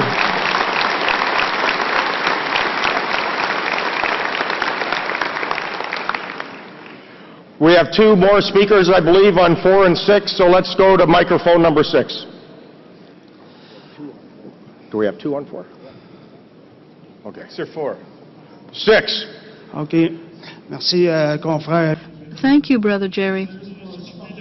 I just wanted to support Local 184. By the way, it's in the Three Rivers area. If you go to the internet, have a look. In the 70s, we were the world capital of the paper sector. And in Three Rivers, we are the capital of the unemployed. We have the highest rate of unemployment in Canada. So I support Local 184, and I hope you will do a same and contribute, help the gang. They really need you. United we stand. Unifor. My apologies, there are 2 speakers at mic 4, so the remaining 2 speakers. Good morning. My name is Devin Yeager, President of Unifor Cure Local 2. Currently, Unifor represents almost 3,000 union and political representative staff across the country. I'd like to invite them all to a meeting just outside room 714. The other statement that I wanted to make is that we are all here to support our fellow members and our fellow brothers and sisters. And I just have a question for the National Executive Board. If we do not support the NDP and the 500 members that work there, what kind of message are we sending if we don't support our own members? We absolutely support the NDP, brother. We absolutely support the NDP. And one thing that we are going to make sure, first of all, the delegation will make the decision on how we move forward politically. But our number 1 priority has to be the defeat of the Stephen Harper government. That has to be the priority that we have here today. First thing that we will do, brothers and sisters, after the convention is we will set up a meeting with the NDP premiers across the country, and we will ask them to make sure that they put in place legislation that puts in anti-scab legislation in their provinces, and we'll make sure that we meet with the NDP government so that they will put into place, finally, laws that make it easier for workers to organize and become members of a union. 50% plus 1 has to be the standard. Speaker at microphone number 4. Yeah, William Reid, President of Local 6008 in Mississauga. We would like to donate $1,000 to Local 184 who's locked out. Thank you very much, brother. Now, every time I say the last speaker, somebody else hits the mic. So, please, microphone 6, and that's it for the end of the day. Microphone 6. Bonjour, Denis Baudouin, section. Denis Baudouin, Local 2002 Drummondville. As a show of support to my brothers from Local 184, I have a suggestion. Let's do a 50-50 draw tomorrow to help these people, to help them out. Seeing as how tomorrow we hadn't planned but to hold a draw for spina bifida, this is what I'm suggesting we do. I think that makes sense. If the brother would like to work with the local union to get it organized, we will absolutely participate and encourage. Peter Kennedy. Okay, thank you, Brother Dias. There is information on the tables whereby local unions can send donations to Local 184. Please take that with you. And as others have done here this morning, make that donation on behalf of your local union. As you exit here today, the Sergeant at Arms have boxes available where you can all make an individual contribution to our brothers at Local 184. So please give generously in that regard. We are going to do the 50-50 draw for the National Organization for Spina Bifida. But before we do that, I want to let the delegates know that a kit bag has gone missing. It contains the new Unifor membership cards for Steve Nelson and Jan Mendrick. It also contains the translation device. So if anybody finds that bag, please return it to our office in room 803. And now for the draw in support of Spina Bifida. We have $4,650, and here's the tickets. The winner will receive $4,650, and I would think would make a very good donation to Local 184.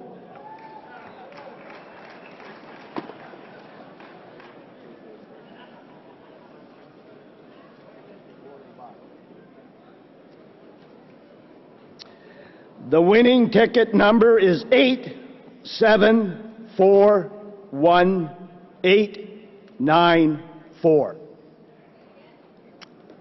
8741-894. Congratulations to the winner. Thank you.